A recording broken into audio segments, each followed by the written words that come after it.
Hallelujah. It's good to be back in the presence of the Lord. Hallelujah. When you come and start worshiping Him in His mighty presence, the Lord God will come in our midst. Hallelujah. Let us all bow down our head and praise one true God. Let us all give all thanks and glory to the one true God. Let us all say, thank you, Father, for this wonderful day, O God. Lord, on this Sabbath day, O God. Lord, we are in your presence, O Father. We have come to worship you, O God. We have come to magnify your holy name, O Father. Lord God, take control over this place, O God. Yes, Father, let your holy presence, O God. Let your name shall be glorified in this tabernacle, O Father. Lord, Father, yes, Father, thank you, Lord, for helping us, guiding us, O God, throughout this week, O God. Thank you, Father, for giving us one more week, O God, to see in your mighty presence, O Father. Yes, people, let us all open our mouth and let us all praise Him because He is the Lord God who deserves all the prayers. He is the one who deserves all the glory. ನಾವೆಲ್ಲರೂ ಬಾಯಿಗಳನ್ನು ತೆರೆದು ದೇವರಿಗೆ ನಾವು ಸ್ತೋತ್ರ ಮಾಡುವಂತ ಮಕ್ಕಳಾಗಿ ಕಾಣಲ್ಪಡೋಣ. ಕರ್ತನು ಒಳ್ಳೆಯವನಾಗಿದ್ದಾನೆ, ಒಳ್ಳೆ ಕಾರ್ಯಗಳನ್ನು ಮಾಡಲು ಆತನು ಶಕ್ತನಾಗಿದ್ದಾನೆ. ಪ್ರಿಯರೇ, ನೀವು ಬಾಯಿಗಳನ್ನು ತೆರೆದು ಸ್ತೋತ್ರ ಮಾಡುವಂತ ಸಮಯದಲ್ಲಿ ಕರ್ತನ ಹಸ್ತವು, ಕರ್ತನ ಆತ್ಮನು ನಮ್ಮ ಮಧ್ಯದಲ್ಲಿ ಇಳಿದು ಬಂದು ದೊಡ್ಡ ಕಾರ್ಯಗಳನ್ನು ಮಾಡಲು ಆತನು ಶಕ್ತನಾಗಿದ್ದಾನೆ. ಪ್ರಿಯರೇ, ನೀವು ನಿಮ್ಮ ಹೃದಯ ಅಂತರಾಳದಿಂದ ಕರ್ತನಿಗೆ ಸ್ತೋತ್ರ ಮಾಡುವಂತ ಮಕ್ಕಳಾಗಿ ಕಾಣಲ್ಪಡಿರಿ. ಆಗ ಕರ್ತನು ನಿಶ್ಚಯವಾಗಿ ನಿಮ್ಮ ಜೀವಿತದಲ್ಲಿ ಬದಲಾವಣೆ ಉಂಟು ಮಾಡುವಂತ ದೇವನಾಗಿದ್ದಾನೆ. ನಾವೆಲ್ಲರೂ ಸ್ತೋತ್ರ ಮಾಡೋಣ, ನಾವೆಲ್ಲರೂ ಸ್ತೋತ್ರ ಮಾಡೋಣ. Let us all give glory to Him. Let us all give praises to Him. The Lord God whom we serve is a living Father. He has resurrected. He has been resurrected. He was crucified on that cross, but He has been resurrected on the third day. Jesus.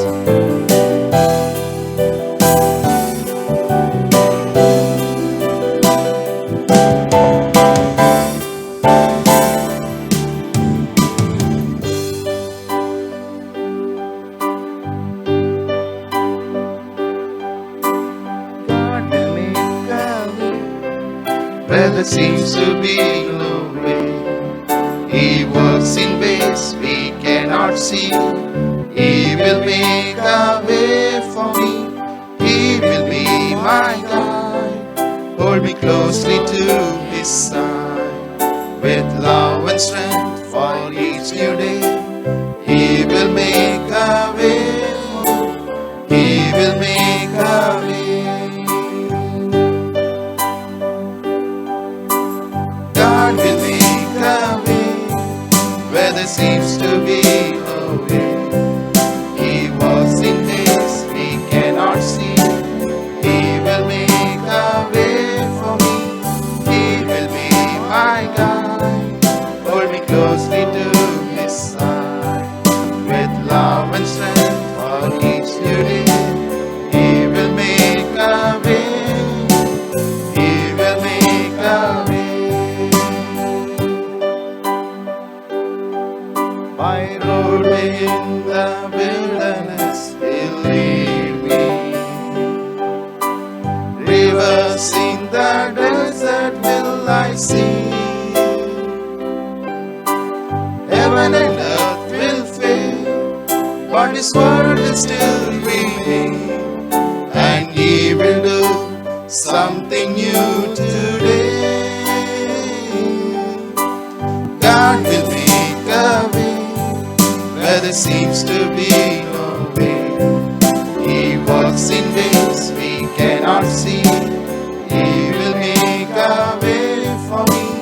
He will be my guide. Hold me closely to His side. With love and strength for each new day, He will make a way. He will make a way. My roadway in the wilderness, He'll lead me. Rivers in the desert will I see.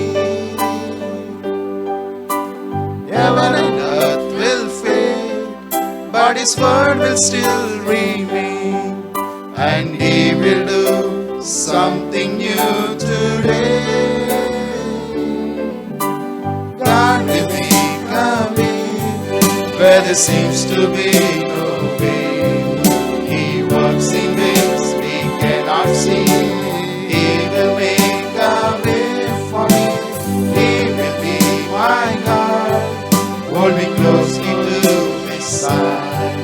With love and strength for each new day, He will make a way. He will make a way. God will make a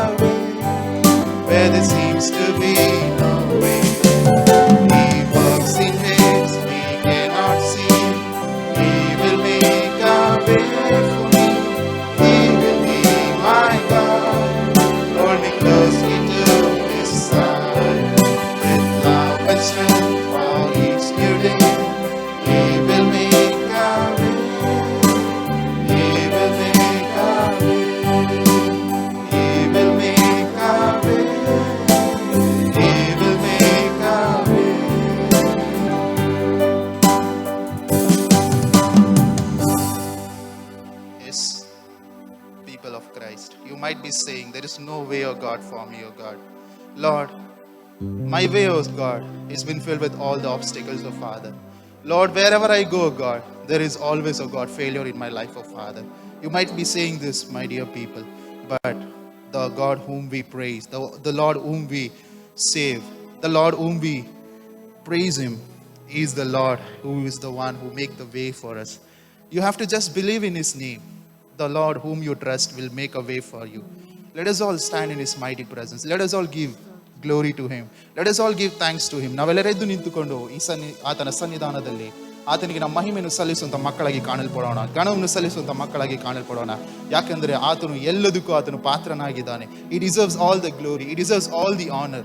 He deserves each and everything, whatever we do in our life, everything, all the glory He deserves. Let us all sing this song and let's praise His mighty name, people.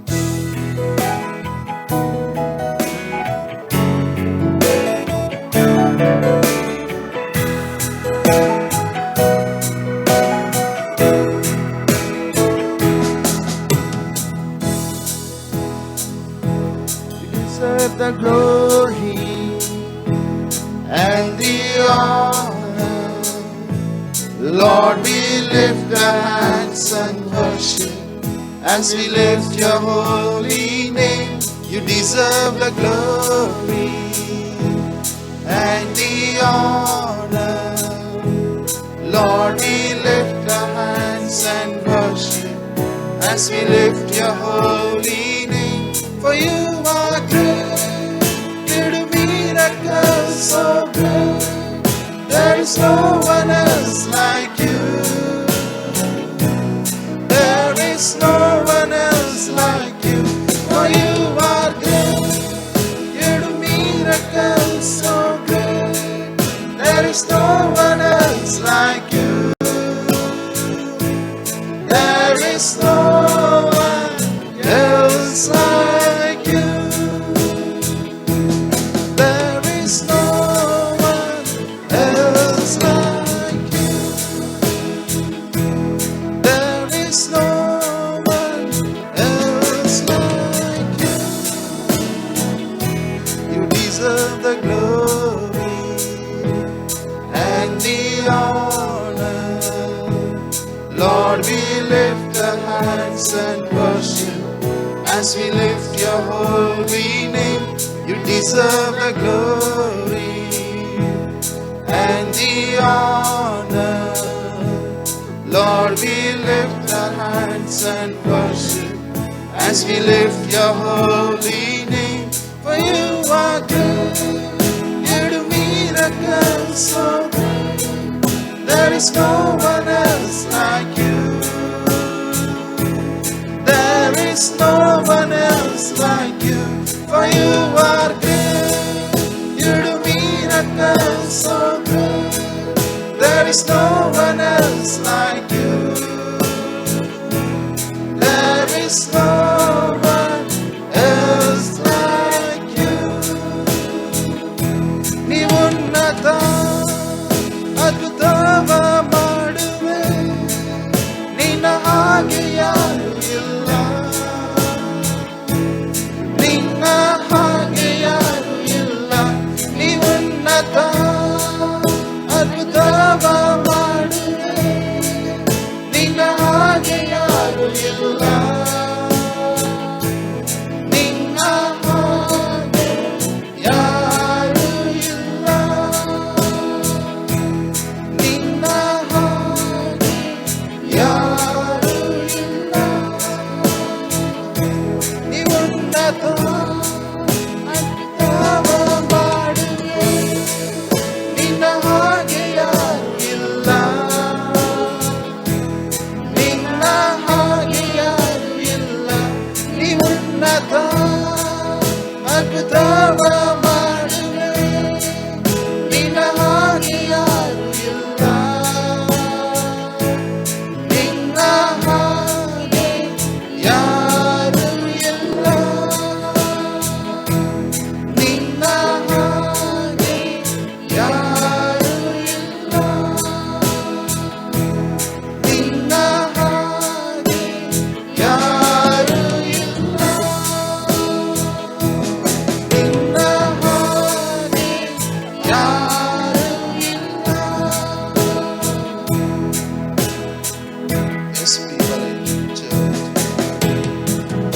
one like him.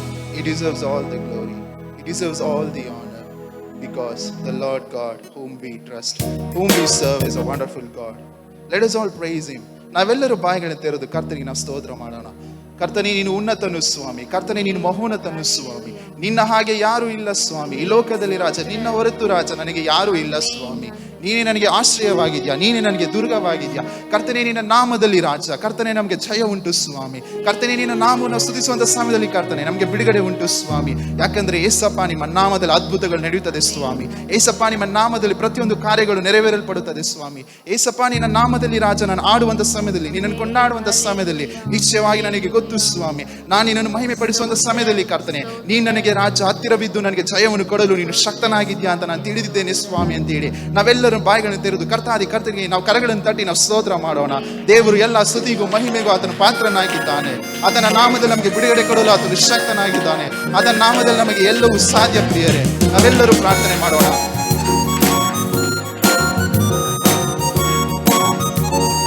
ನಂಬಿಕೆ ಮುಖಾಂತರ ಹಾಡನ್ನು ಹಾಡಿ ನಾವು ಮಹಿಮೆಪಡಿಸೋಣ.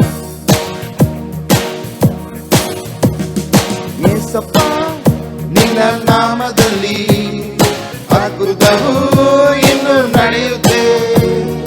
ಯೇಸಪ್ಪ ನಿನ್ನ ನಾಮದಲ್ಲಿ ಅದ್ಭುತವು ಇನ್ನು ನಡೆಯುತ್ತೆ.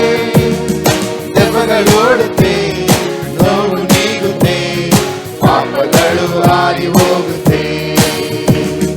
ದೆವ್ವಗಳು ಓಡುತ್ತೆ, ನೋವು ನೀಗುತ್ತೆ, ಪಾಪಗಳು ಹಾರಿ ಹೋಗುತ್ತೆ. ನಿನ್ನ ಪ್ರಭಾವವು ಕುಂದಿ ಹೋಗಲಿಲ್ಲ, ಪುನರುತ್ಥಾನ ಶಕ್ತಿ ಬದಲಾಗಲಿಲ್ಲ. ನಿನ್ನ ಪ್ರಭಾವವು ಕುಂದಿ ಹೋಗಲಿಲ್ಲ, ಪುನರುತ್ಥಾನ ಶಕ್ತಿ ಬದಲಾಗಲಿಲ್ಲ. ಯೇಸಪ್ಪ ನಿನ್ನ ನಾಮದಲ್ಲಿ ಅದ್ಭುತವು ಇಂದು ನಡೆಯುತ್ತೆ. ಯೇಸಪ್ಪ ನಿನ್ನ ನಾಮದಲ್ಲಿ ಅದ್ಭುತವು ಇನ್ನು ನಡೆಯುತ್ತೆ. ದುಃಖವು ವೇದನೆಯು ರೋಗವು ಬಡತನವು ಬಂದರು ನನ್ನೇಸು ಗುಣಪಡಿಸುವ.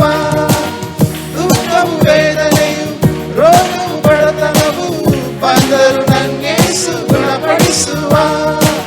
ನಂಬಿಕೆ ನಮ್ಮಲ್ಲಿ ಇದ್ದರೆ ಸಾಕು, ದೇವರ ಮಹಿಮೆಯ ಕಾಣುವೆವು. ನಂಬಿಕೆ ನಮ್ಮಲ್ಲಿ ಇದ್ದರೆ ಸಾಕು, ದೇವರ ಮಹಿಮೆಯ ಕಾಣುವೆವು. ನಿನ್ನ ಪ್ರಭಾವವು ಕುಂದಿ ಹೋಗಲಿಲ್ಲ, ಪುನರುತ್ಥಾನ ಶಕ್ತಿ ಬದಲಾಗಲಿಲ್ಲ. ನಿನ್ನ ಪ್ರಭಾವವು ಕುಂದಿ ಹೋಗಲಿಲ್ಲ, ಪುನರುತ್ಥಾನ ಶಕ್ತಿ ಬದಲಾಗಲಿಲ್ಲ. ಯೇಸಪ್ಪ ನಿನ್ನ ನಾಮದಲ್ಲಿ ಅದ್ಭುತವು ಇನ್ನು ನಡೆಯುತ್ತೆ. ಯೇಸಪ್ಪ ನಿನ್ನ ನಾಮದಲ್ಲಿ ಅದ್ಭುತವು ಇನ್ನು ನಡೆಯುತ್ತೆ. ಮಾಟ ಮಂತ್ರಗಳು ದುಷ್ಟ ಶಕ್ತಿಗಳು ಈಗಲೇ ನನ್ನೇಸು ಮುರಿದಾಗುವ. ಮಾಟ ಮಂತ್ರಗಳು ದುಷ್ಟ ಶಕ್ತಿಗಳು ಈಗಲೇ ನನ್ನೇಸು ಮುರಿದಾಗುವ. ಪರಿಶುದ್ಧ ಆತ್ಮನು ನಮ್ಮಲ್ಲಿ ಇರುವಾಗ ಲೋಕವ ನಾವು ಕದಲಿಸೋಣ. ಪರಿಶುದ್ಧ ಆತ್ಮನು ನಮ್ಮಲ್ಲಿ ಇರುವಾಗ ಲೋಕವ ನಾವು ಕದಲಿಸೋಣ. ನಿನ್ನ ಪ್ರಭಾವವು ಕುಂದಿ ಹೋಗಲಿಲ್ಲ, ಪುನರುತ್ಥಾನ ಶಕ್ತಿ ಬದಲಾಗಲಿಲ್ಲ. ನಿನ್ನ ಪ್ರಭಾವವು ಕುಂದಿ ಹೋಗಲಿಲ್ಲ, ಪುನರುತ್ಥಾನ ಶಕ್ತಿ ಬದಲಾಗಲಿಲ್ಲ. ಯೇಸಪ್ಪ ನಿನ್ನ ನಾಮದಲ್ಲಿ ಅದ್ಭುತವು ಇನ್ನು ನಡೆಯುವೆ. ಯೇಸಪ್ಪ ನಿನ್ನ ನಾಮದಲ್ಲಿ ಅದ್ಭುತವು ಇನ್ನು ನಡೆಯುತ್ತೆ. ದೆವ್ವಗಳು ಓಡುತ್ತೆ, ನೋವು ನೀಗುತ್ತೆ, ಪಾಪಗಳು ಹಾರಿ ಹೋಗುತ್ತೆ. ದೆವ್ವಗಳು ಓಡುತ್ತೆ, ನೋವು ನೀಗುತ್ತೆ, ಪಾಪಗಳು ಹಾರಿ ಹೋಗುತ್ತೆ. ದೆವ್ವಗಳು ಓಡುತ್ತೆ, ನೋವು ನೀಗುತ್ತೆ, ಪಾಪಗಳು ಹಾರಿ ಹೋಗುತ್ತೆ. ದೆವ್ವಗಳು ಓಡುತ್ತೆ, ನೋವು ನೀಗುತ್ತೆ,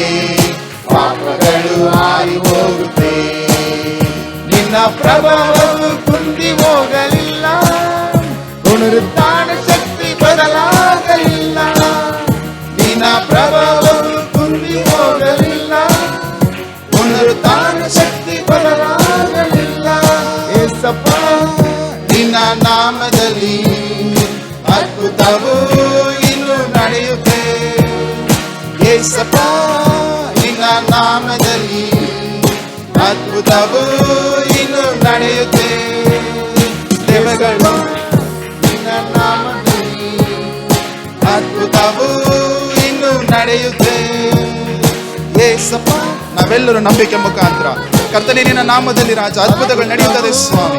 ಕರ್ತನೇ ನಿನ್ನ ನಾಮದಲ್ಲಿ ರಾಜ ದೆವ್ವಗಳು ಓಡುತ್ತದೆ ಸ್ವಾಮಿ. ಅಪ್ಪ ನಿನ್ನ ನಾಮದಲ್ಲಿ ನಮಗೆ ಬಿಡುಗಡೆ ಉಂಟಾಗುತ್ತದೆ ಸ್ವಾಮಿ. ಕರ್ತನೇ ನಿನ್ನ ನಾಮದಲ್ಲಿ ನಮಗೆ ಜಯ ಉಂಟಾಗುತ್ತದೆ ಸ್ವಾಮಿ. ಕರ್ತನೇ ನಿನ್ನ ನಾಮದಲ್ಲಿ ನಮಗೆ ರಾಜ ನಂಬಿಕೆ ಉಂಟು ಸ್ವಾಮಿ. ಕರ್ತನೇ ನೀನೇ ರಾಜ ನಮ್ಮ ರಕ್ಷಕನು ಸ್ವಾಮಿ. ಕರ್ತನೇ ನಿನ್ನ ನಾಮದಲ್ಲಿ ಪ್ರತಿಯೊಂದು ಕಾರ್ಯಗಳು ನೆರವೇರಲ್ಪಡುತ್ತದೆ ಸ್ವಾಮಿ. ಕರ್ತನೇ ನಿನ್ನ ನಾಮದಲ್ಲಿ ರಾಜಾವೆ ಪ್ರತಿಯೊಂದು ಕಾರ್ಯಗಳು ನನ್ನ ಜೀವಿತದಲ್ಲಿ ನೆರವೇರಲ್ಪಡುತ್ತದೆ ಸ್ವಾಮಿ. ಓ ಕರ್ತನೇ ನಿಮಗೆ ಸ್ತೋತ್ರ ಸ್ತೋತ್ರ ಸ್ತೋತ್ರ. ಕರ್ತನೇ ನಿಮಗೆ ಸ್ತೋತ್ರ. ಕರ್ತನೇ ಏಸಪ್ಪ ನಿನ್ನ ನಾಮದಲ್ಲಿ ಅದ್ಭುತವು ಇನ್ನು ನಡೆಯುತ್ತೆ. ಏಸಪ್ಪ ನಿನ್ನ ನಾಮದಲ್ಲಿ ಅದ್ಭುತವು ಇನ್ನು ನಡೆಯುತ್ತೆ. ದೆವ್ವಗಳೋಡುತ್ತೆ, ನೋವು ನೀಗುತ್ತೆ, ಪಾಪಗಳು ಹಾರಿ ಹೋಗುತ್ತೆ. ದೆವ್ವಗಳೋಡುತ್ತೆ, ನೋವು ನೀಗುತ್ತೆ, ಪಾಪಗಳು ಹಾರಿ ಹೋಗುತ್ತೆ. ನಾನೇ ಪುನರುತ್ಥಾನವು, ನಾನೇ ಜೀವವು, ನಾನೇ ಮಾರ್ಗವು, ನಾನೇ ಸತ್ಯವು ಅಂತ ಹೇಳಿರುವಂಥ ದೇವರು ನಿಶ್ಚಯವಾಗಿ ಯೇಸಪ್ಪನ ನಾಮದಲ್ಲಿ ನೀವು ಪ್ರಾರ್ಥಿಸುವಂಥ ಅದೇ ಯೇಸುವಿನ ನಾಮದಲ್ಲಿ ನಿಶ್ಚಯವಾಗಿ ನೀವು ಅವರ ನಾಮದಲ್ಲಿ ನಿಮಗೊಂದು ಬಿಡುಗಡೆ ಉಂಟು ಮಾಡಲು ಆತನು ಶಕ್ತನಾಗಿದ್ದಾನೆ. ಆ ನಂಬಿಕೆ ಮುಖಾಂತರ ದೇವರ ನಾಮವನ್ನು ಮಹಿಮೆ ಪಡಿಸೋಣ. ಒಂದು ಹಾಡನ್ನು ಹಾಡಿ ಕರ್ತನ ನಾಮವನ್ನು ಮಹಿಮೆ ಪಡಿಸೋಣ ಪ್ರಿಯರೇ.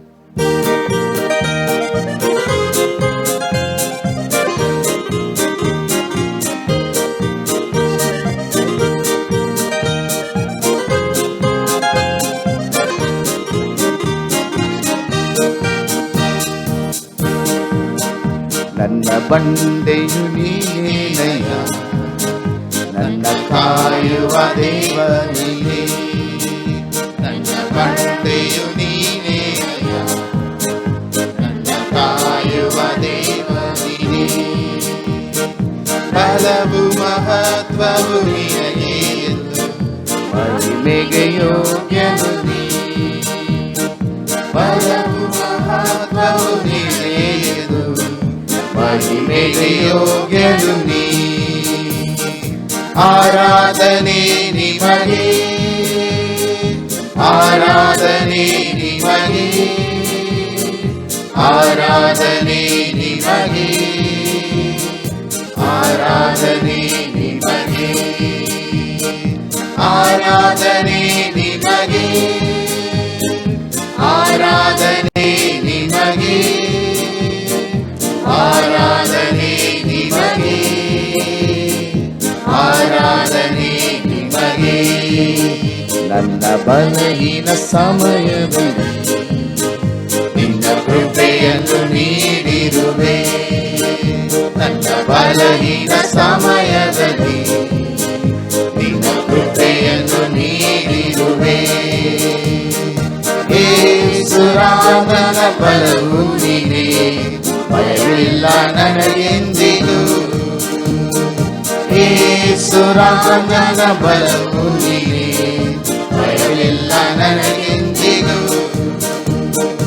ಆರಾಧನೆ ನಾವು ಅದನಿಗೆ ಆರಾಧನೆ ಮಾಡುವಂತ ಮಕ್ಕಳಾಗಿ ಕಾಣಲ್ಪಡೋಣ. ಕರ್ತನಿಗೆ ಆರಾಧನೆ ಮಾಡುವಂತ ಮಕ್ಕಳಾಗಿ ಕಾಣಲ್ಪಡೋಣ. ನಾವೆಲ್ಲ ಕರೆಗಳನ್ನು ಎತ್ತಿ ದೇವರಿಗೆ ನಾವು ಆರಾಧನೆ ಮಾಡೋಣ. ನಿಮಗೆ ಆರಾಧನೆ ನಿಮಗೆ, ಆರಾಧನೆ ನಿಮಗೆ, ಆರಾಧನೆ ನಿಮಗೆ, ಆರಾಧನೆ ನಿಮಗೆ, ಆರಾಧನೆ ನಿಮಗೆ. ನನ್ನ ಜೀವಿತ ಕಾಲವೆಲ್ಲ ನಿನ್ನ ಸ್ತುತಿಸಿ ಹಾಡುವೆನು. ನನ್ನ ಜೀವಿತ ಕಾಲವೆಲ್ಲ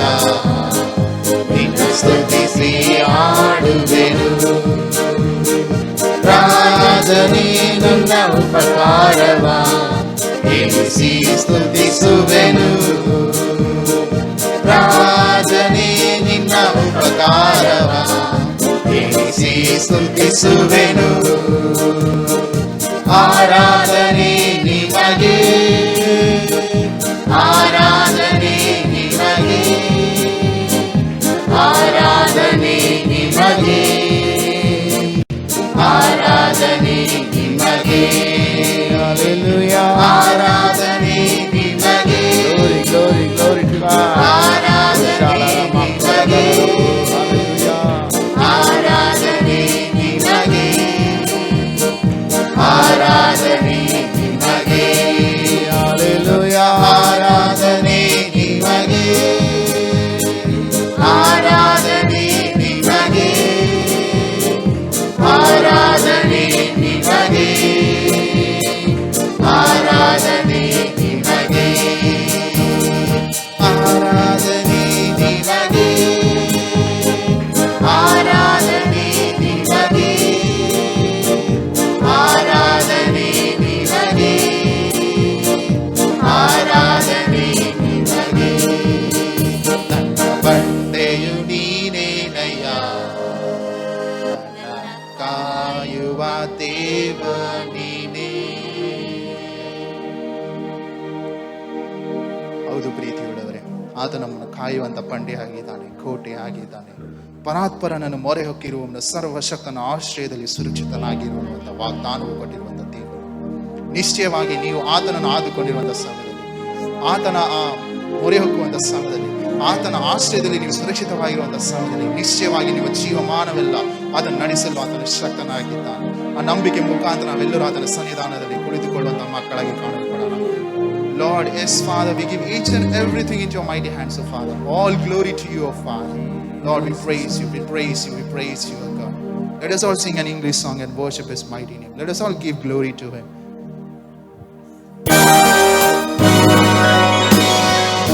Let us feel His presence.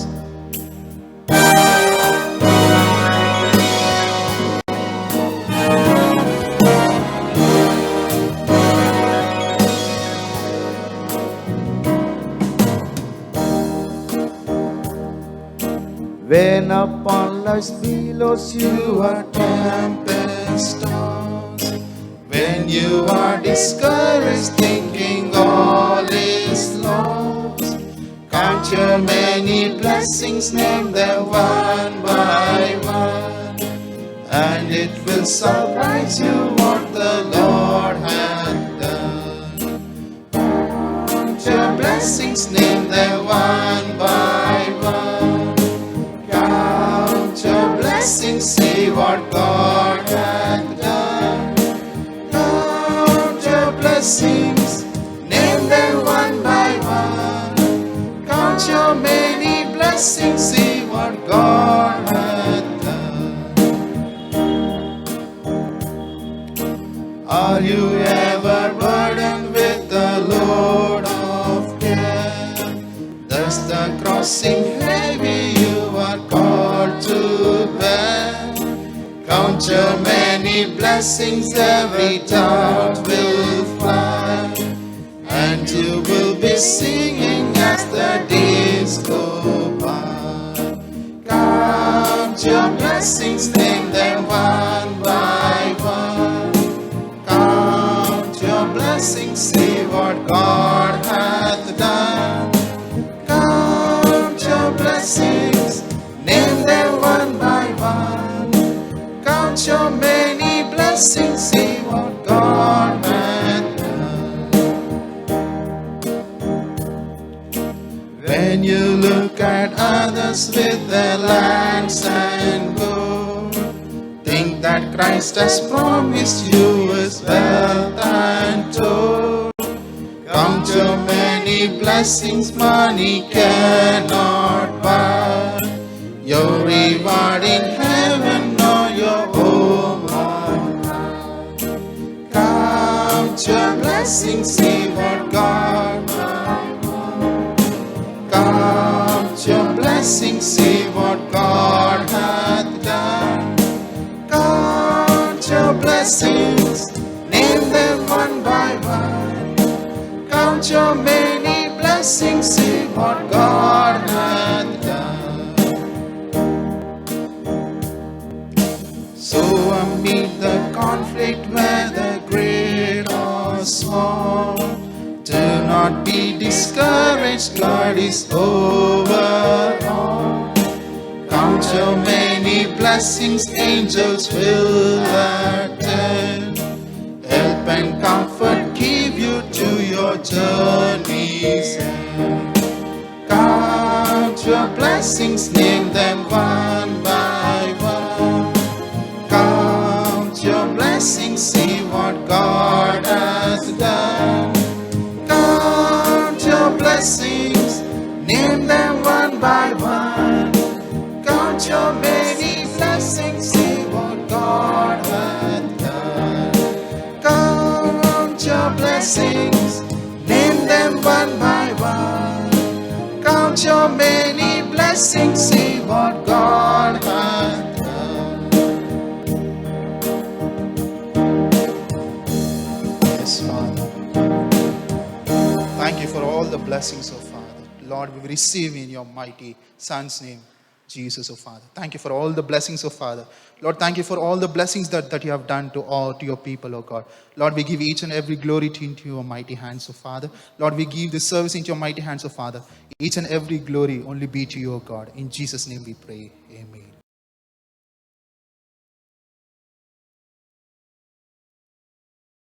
Hallelujah. Hallelujah. How many of you are happy to be in the presence of God? ದೇವರ ಪ್ರಸನ್ನತೆಯಲ್ಲಿ ಕಂಡು ಬರುವುದಕ್ಕೆ ನಿಮ್ಮಲ್ಲಿ ಎಷ್ಟು ಜನರು ಸಂತೋಷವಾಗಿದ್ದೀರಾ? It's very little sound. ಶಬ್ದ Looks ಬಹಳ like, ಕಡಿಮೆ ಆಗಿದೆ. I know it is difficult to get up on Sunday morning and come to church. ಭಾನುವಾರ ಬೆಳಗ್ಗೆ ಬೇಗ ಎದ್ದು ಸಭೆಗೆ ಬರುವುದು ಸ್ವಲ್ಪ ಕಷ್ಟಕರವಾಗಿ ಇರುತ್ತದೆ. But we are already in church. ಆದರೆ ನಾವು ಈಗಾಗಲೇ ಸಭೆಗೆ ಬಂದಿದ್ದೇವೆ. So since we are in church, we have no other option. We have to be happy. ನಾವು ಸಭೆಗೆ ಈಗಾಗಲೇ ಬಂದಿರೋದ್ರಿಂದ ಬೇರೆ ದಾರಿಯೇ ಇಲ್ಲ, ಸಂತೋಷವಾಗಲೇ ಇರಬೇಕು. Hallelujah. Hallelujah. Because this is the only place where you can forget all your problems and focus only on God. ಈ ಒಂದು ಸ್ಥಳದಲ್ಲಿಯೇ ನಿಮ್ಮ ಎಲ್ಲಾ ಚಿಂತಾಭಾರಗಳನ್ನು ಮರೆತು ಬಿಟ್ಟು ದೇವರನ್ನು ಮಾತ್ರವೇ ದೃಷ್ಟಿ ಇಟ್ಟು ನೋಡುವಂತ ಸ್ಥಳವಾಗಿ ಕಾಣಲ್ಪಡ್ತಾ ಇದೆ. So you all can be happy. ಆದ್ದರಿಂದ ನೀವೆಲ್ಲರೂ ಸಂತೋಷವಾಗಿರಬಹುದು. Amen. Amen. I am happy here to come back again to preach. ಮತ್ತೆ ಇಲ್ಲಿ ಬಂದು ನಿಮ್ಮೊಂದಿಗೆ ದೇವರ ಸಂದೇಶವನ್ನು ಹಂಚಿಕೊಳ್ಳುವಂತೆ ನಾನು ಬಹಳ ಸಂತೋಷವುಳ್ಳವನಾಗಿದ್ದೇನೆ. And today I am going to speak on a common topic. ಈ ಒಂದು ದಿನದಲ್ಲಿ ನಾನು ಬಹಳ ಸಾಧಾರಣವಾಗಿ ಇರುವಂತ ಒಂದು ಶೀರ್ಷಿಕೆಯ ಮೇಲೆ ಮಾತಾಡಲು ಬಯಸುತ್ತೇನೆ. And that is called excuses. ಅದೇನೆಂದು ಹೇಳುವುದಾದ್ರೆ ನೆಪ ಹೇಳುವಂಥದ್ದು. So how many of you know that? ಎಷ್ಟು ಜನರಿಗೆ ಇದು ಗೊತ್ತು? Excuses. ನೆಪ ಹೇಳುವುದು. So whoever has given excuses can raise your hands. ಯಾರ್ಯಾರು ನೆಪ ಹೇಳಿದಿರೋ ಅವರೆಲ್ಲರೂ ನೀವು ಕೈ ಎತ್ತಬಹುದು. Only few are okay. I'll give you excuses. A list of excuses. What all we give usually ನಾವು on a day-to-day basis. ನಾವು ಪ್ರತಿನಿತ್ಯ ಜೀವನದಲ್ಲಿ ಯಾವ್ಯಾವುದಕ್ಕಾಗಿ ಯಾವ್ಯಾವ ರೀತಿಯಾದಂತಹ ನೆಪವನ್ನು ಹೇಳ್ತೇವೆ ಎಂಬುದಾಗಿ ಹೇಳಲು ಬಯಸುತ್ತೇನೆ. First thing is always we give excuses when we can't do something. ನಾವು ಯಾವಾಗಲೂ ನೆಪ ಹೇಳುವಂಥದ್ದು ನಮ್ಮಿಂದ ಏನಾದ್ರೂ ಮಾಡೋದಕ್ಕೆ ಸಾಧ್ಯ ಇಲ್ಲ ಅಂತ ಹೇಳಬೇಕಾದ್ರೆ. I'll start with coming late to church. ನಾವು ಸಭೆಗೆ ಬರುವುದು ತಡವಾಗಿ ಬರ್ತೇವೆ. When somebody is coming late to church and pastor catches them and asks them why are you late? ಯಾರಾದ್ರೂ ಸಭೆಗೆ ತಡವಾಗಿ ಬಂದ್ರೆ ಬೋಧಕರು ಅವ್ರನ್ನ ನೋಡಿ ಯಾಕೆ ಲೇಟ್ ಆಗಿ ಬಂದ್ರಿ ಅಂತ ಕೇಳಿದ್ರೆ What is the first thing that you will tell? ಮೊಟ್ಟ ಮೊದಲೇದಾಗಿ ನೀವೇನ್ ಹೇಳ್ತೀರಾ? Give me. You can start talking. ನೀವು ಮಾತಾಡ್ಬೋದು. ನಿಮ್ಮ ಉತ್ತರ ಹೇಳಿ. What will you tell? ನೀವೇನ್ ಹೇಳ್ತೀರಾ? ಬಸ್ ಸಿಗ್ಲಿಲ್ಲ. ಬಸ್ ಲೇಟ್ ಆಗಿದೆ, ಟ್ರಾಫಿಕ್ ಜಾಮ್ ಆಗಿದೆ, ಪೆಟ್ರೋಲ್ ಇಲ್ವಾ, ಆಟೋ ಸಿಗಲ್ಲ. Lot of excuses. You won't even imagine that excuses, the kind of excuses that we get. ನಾವು ಕೊಡುವಂತ ನೆಪಗಳು ಯಾವುದೆಂಬುದಾಗಿ ಹೇಳೋದಕ್ಕೆ ಸಾಧ್ಯ ಇಲ್ಲ. ಅಷ್ಟೊಂದು ರೀತಿಯಾದಂತ ನೆಪಗಳು ನಮಗೆ ಉಂಟು. Sometimes we get very silly excuses. ನಮಗೆ ಕೆಲವು ವೇಳೆಗಳಲ್ಲಿ ಕುಂಟು ನೆಪಗಳುಂಟು. Sometimes we get valid excuses. ಇನ್ನು ಕೆಲವು ವೇಳೆಗಳಲ್ಲಿ ಅದಕ್ಕೆ ಒಂದು ರೀತಿಯಾದ ಬೆಲೆ ಇರುವಂತ ನೆಪಗಳುಂಟು. Sometimes we get excuses which we can't understand. ಇನ್ನು ಕೆಲವು ವೇಳೆಗಳಲ್ಲಿ ನಮಗೆ ಅರ್ಥನೇ ಆಗದೆ ಇರುವಂತ ರೀತಿಯಲ್ಲಿ ಒಂದು ನೆಪಗಳುಂಟು. Because we'll just ignore. Okay, I don't understand what this fellow is saying. Okay, go. ಇವನ್ ಏನ್ ಹೇಳ್ತಾನ ನನ್ನಿಂದ ಅರ್ಥ ಮಾಡ್ಕೊಳಕ್ಕೆ ಆಗ್ತಾ ಇಲ್ಲ, ಸರಿ ಹೋಗು ಅಂತ ಬಿಟ್ಬಿಡೋ ರೀತಿನಲ್ಲಿ ಒಂದು ನೆಪ ಹೇಳ್ತಾರೆ. This is one small example I am giving. ಇದು ಒಂದು ಚಿಕ್ಕ ಉದಾಹರಣೆನ ಹೇಳ್ತಾ ಇದ್ದೀನಿ. This happens between husband and wife. ಇದು ಗಂಡ ಹೆಂಡತಿಯ ಮಧ್ಯ ನಡೀತದೆ. If husband is asking why the food is not tasting good, ಗಂಡ ಏನಾದ್ರು ಯಾಕೆ ಊಟ ಇಲ್ಲಿ ರುಚಿಯಾಗಿಲ್ಲ ಅಂತ ಕೇಳಿದ್ರೆ the wife will give an excuse. ಹೆಂಡತಿ ಒಂದು ನೆಪ ಹೇಳ್ತಾರೆ. And when wife is asking husband why didn't you buy these things, husband will give an excuse. ಹೆಂಡತಿ ಒಂದ್ ವೇಳೆ ನೀನ್ ಯಾಕೆ ಇದನ್ನ ತಗೊಂಡ್ ಬಂದಿಲ್ಲ ಅಂತ ಕೇಳಿದ್ರೆ ಗಂಡ ಅದಕ್ಕೆ ಒಂದು ನೆಪ ಹೇಳ್ತಾರೆ. And when the parents are asking children why didn't you score marks in exam, they will give some excuse. ಮಕ್ಕಳ ಹತ್ರ ತಂದೆ ತಾಯಿ ನೀನ್ ಯಾಕೆ ಪರೀಕ್ಷೆಯಲ್ಲಿ ಒಳ್ಳೆ ಅಂಕಗಳನ್ನ ಪಡ್ಕೊಂಡಿಲ್ಲ ಅಂತ ಕೇಳಿದ್ರೆ ಅದಕ್ಕೆ ಅವರು ಒಂದು ನೆಪ ಹೇಳ್ತಾರೆ. And even students, even the children also will ask parents if they don't fulfill their needs. ಮಕ್ಕಳು ಸಹ ತಂದೆ ತಾಯಿಗಳನ್ನ ಕೇಳ್ತಾರೆ. Small child till the elderly old people we give excuses. ಮಗುವಿನಿಂದ ಹಿಡಿದು ಮುಪ್ಪಿನವರೆಗೂ ಅನೇಕ ನೆಪಗಳನ್ನ ಹೇಳ್ತಾ So ಇರ್ತೀವಿ. this is common in our life. ಇದು ನಮ್ಮ ಜೀವಿತದಲ್ಲಿ ಸರ್ವಸಾಧಾರಣವಾಗಿ ಬಿಟ್ಟಿದೆ. And we don't even know that we do this. ಇದನ್ನ ನಾವು ಮಾಡ್ತೀವಿ ಅಂತ ನಮ್ಗೆ ಗೊತ್ತೇ ಇರೋದಿಲ್ಲ. And today I am going to talk about the excuses what we give to God. ಈ ದಿನದಲ್ಲಿ ನಾನು ನಿಮ್ಮೊಂದಿಗೆ ನಾವು ಯಾವ ರೀತಿಯಾಗಿ ದೇವರಿಗೆ ನೆಪಗಳನ್ನು ಹೇಳ್ತೀವಿ ಅನ್ನೋದನ್ನು ಕುರಿತಾಗಿ ಮಾತಾಡಲು ಬಯಸುತ್ತೇನೆ. That is very important in our life. ಯಾಕೆಂದರೆ ಅದು ನಮ್ಮ ಜೀವಿತದಲ್ಲಿ ಬಹಳ ಮುಖ್ಯವಾಗಿದೆ. In world it's okay, we can give excuses and people will just ignore your excuses or take your excuses. ಈ ಒಂದು ಪ್ರಪಂಚದಲ್ಲಿ ಜನರ ಮುಂದೆ ಅನೇಕ ನೆಪಗಳನ್ನು ನಾವು ಹೇಳಬಹುದು. ಒಂದು ವೇಳೆ ಅದನ್ನು ಅವರು ತಗೊಳ್ಬಹುದು, ಇಲ್ಲ ಅದನ್ನ ಹಾಗೆ ಬಿಟ್ಟು ಬಿಡಬಹುದು. But it does not work with our God. ಆದ್ರೆ ದೇವರ ಮುಂದೆ ಅದು ನಡೆಯೋದಿಲ್ಲ. Because most of the times we have seen how God has reacted to the excuses that has been given by people. ಅನೇಕ ವೇಳೆಗಳಲ್ಲಿ ಜನರಿಂದ ಕೊಡುವಂತ ನೆಪಗಳಿಗೆ ದೇವರ ಪ್ರತಿಕ್ರಿಯೆಯನ್ನು ನಾವು ನೋಡಿದ್ದೇವೆ. So today we have to check ourselves. Are we giving excuses to God? ಈ ಒಂದು ದಿನದಲ್ಲಿ ನಾವು ಸಹ ದೇವರಿಗೆ ನೆಪಗಳನ್ನು ಹೇಳ್ತಾ ಇದ್ದೇವೆ ಎಂಬುದಾಗಿ ನಮ್ಮನ್ನು ಪರೀಕ್ಷಿಸಿ ನೋಡಬೇಕು. And what God is telling in written when we give excuses. ನಾವು ನೆಪಗಳನ್ನು ಹೇಳುವಾಗ ದೇವರು ನಮಗೆ ಪ್ರತ್ಯುತ್ತರವಾಗಿ ಏನು ಹೇಳ್ತಾನೆ? And what is the solution for not giving excuses to God? ದೇವರಿಗೆ ಈ ಒಂದು ನೆಪವನ್ನು ಹೇಳದೇ ಇರುವುದಕ್ಕೆ ಅದಕ್ಕೆ ಯಾವುದಾದರೂ ಒಂದು ಉಪಾಯ ಉಂಟಾ? And what is the blessings that we get when we don't give excuses to God? ನಾವು ದೇವರಿಗೆ ನೆಪಗಳನ್ನು ಹೇಳದೆ ಹೋದರೆ ನಮಗೆ ಯಾವ ರೀತಿಯಾದಂತ ಆಶೀರ್ವಾದಗಳು ಉಂಟು? So that is what we are going to look into today. ಅದನ್ನು ಕುರಿತಾಗಿ ನಾವು ನೋಡಲು ಬಯಸುತ್ತೇವೆ. Before telling the other verses, I would like to go to Mark chapter 16 verse 15. ಮಾರ್ಕನ ಬರೆದ ಸುವಾರ್ತೆ 16ನೇ ಅಧ್ಯಾಯ 15ನೇ ವಾಕ್ಯ. And here it says, he said to them, go into all the world and preach the gospel to every creature.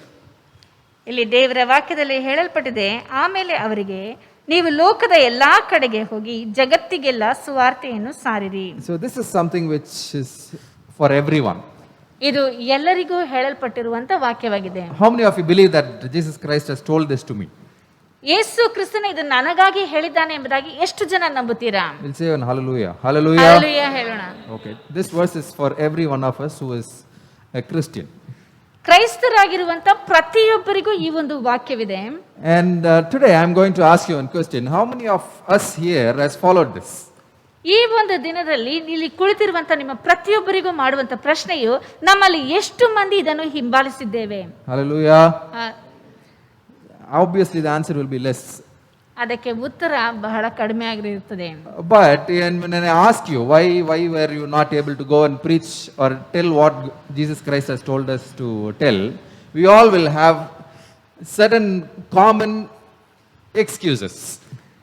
ನಾನು ಒಂದು ವೇಳೆ ನಿಮ್ಮ ಬಳಿಯಲ್ಲಿ ಯೇಸು ಕ್ರಿಸ್ತನು ನಿಮಗೆ ಹೇಳಿರುವಂತ ಈ ಒಂದು ಸುವಾರ್ತೆಯನ್ನು ಯಾಕೆ ನೀವು ಜನರಿಗೆ ಹೋಗಿ ಸಾರಲಿಲ್ಲ ಎಂದು ಕೇಳಬೇಕಾದ್ರೆ ನಮ್ಮೆಲ್ಲರಿಗೂ ಒಂದೇ ರೀತಿಯಾದಂತ ನೆಪಗಳು ಇರುತ್ತವೆ. So today I am going to talk about 5 excuses that can be common when somebody is asking you why were you not able to do what God has asked you to do. ದೇವರು ನಿಮಗೆ ಹೇಳಿರುವಂತ ಕಾರ್ಯವನ್ನು ನೀವು ಯಾಕೆ ಮಾಡಲಿಲ್ಲ ಅಂತ ಕೇಳಬೇಕಾದ್ರೆ ನಮಗೆ 5 ನೆಪಗಳುಂಟು. ಅದನ್ನು ನಾನು ಹೇಳಲು ಬಯಸುತ್ತೇನೆ. We'll turn our Bible towards Jeremiah chapter 1.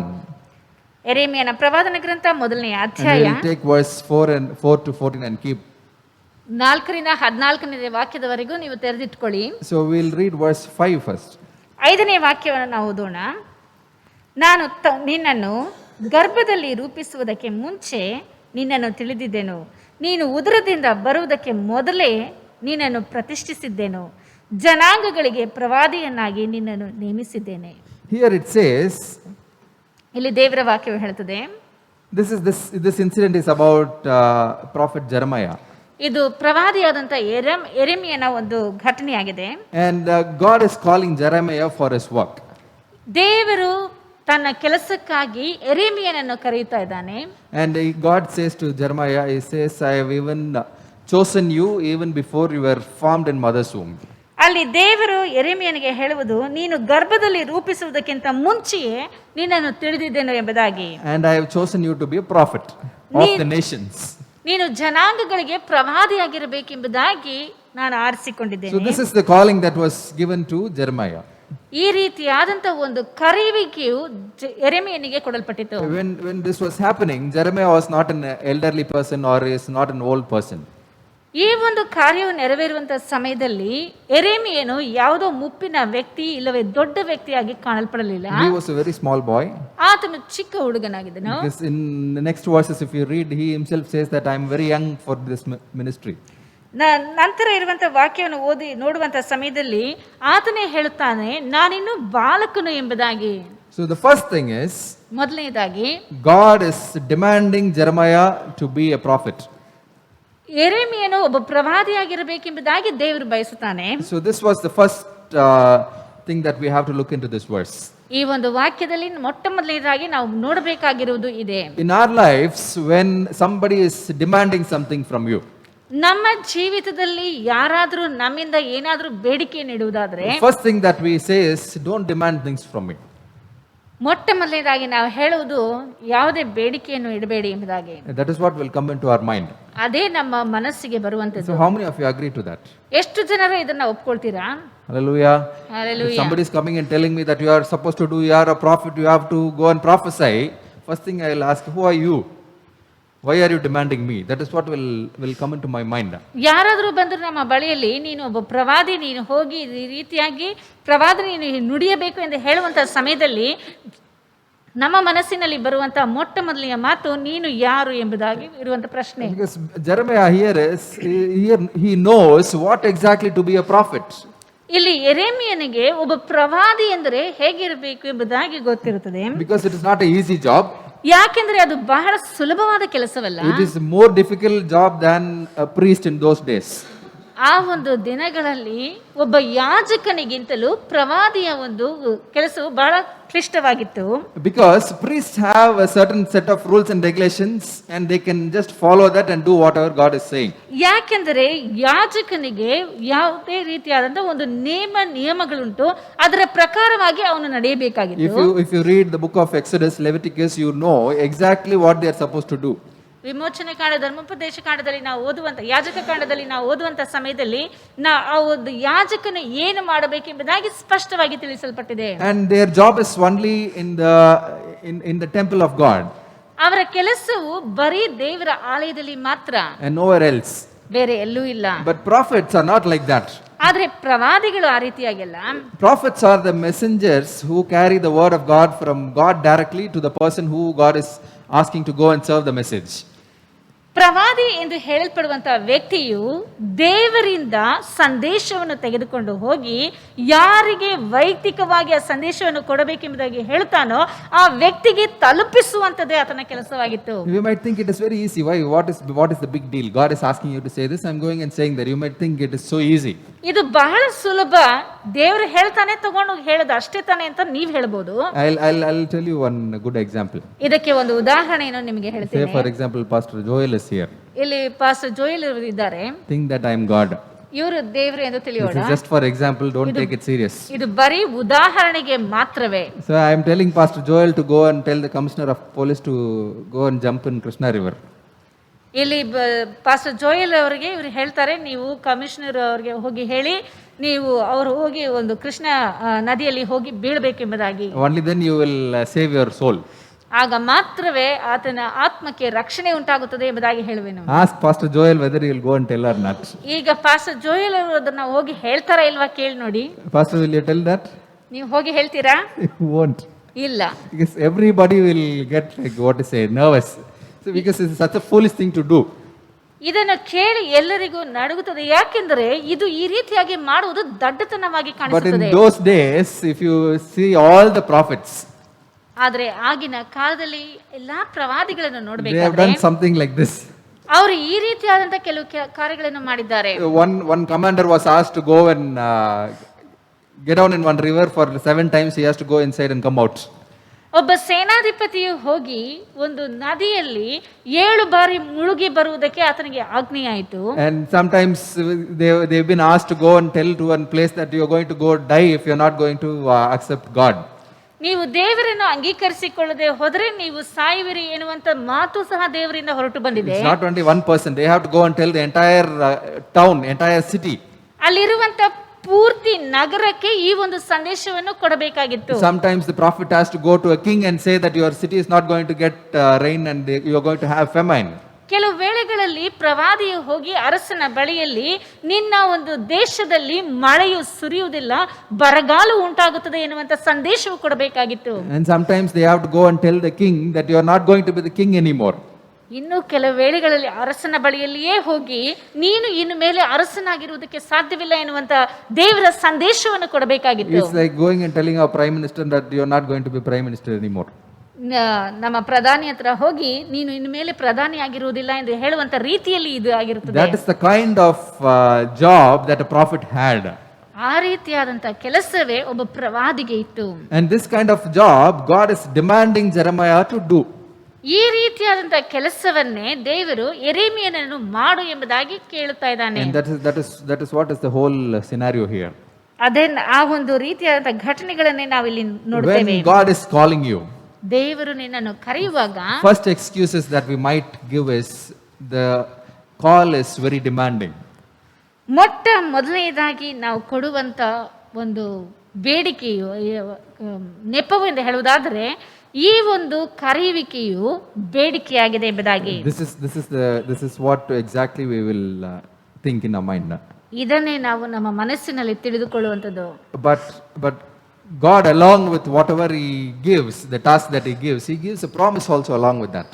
ದೇವರು ನಮಗೆ ಯಾವುದಾದ್ರೂ ಒಂದು ಕೆಲಸವನ್ನು ಕೊಡುವಂತ ಸಮಯದಲ್ಲಿ ಅದರ ಜೊತೆ ಒಂದು ವಾಗ್ದಾನವನ್ನು ಸಹ ಕೊಡ್ತಾನೆ. You being a prophet might be demanding.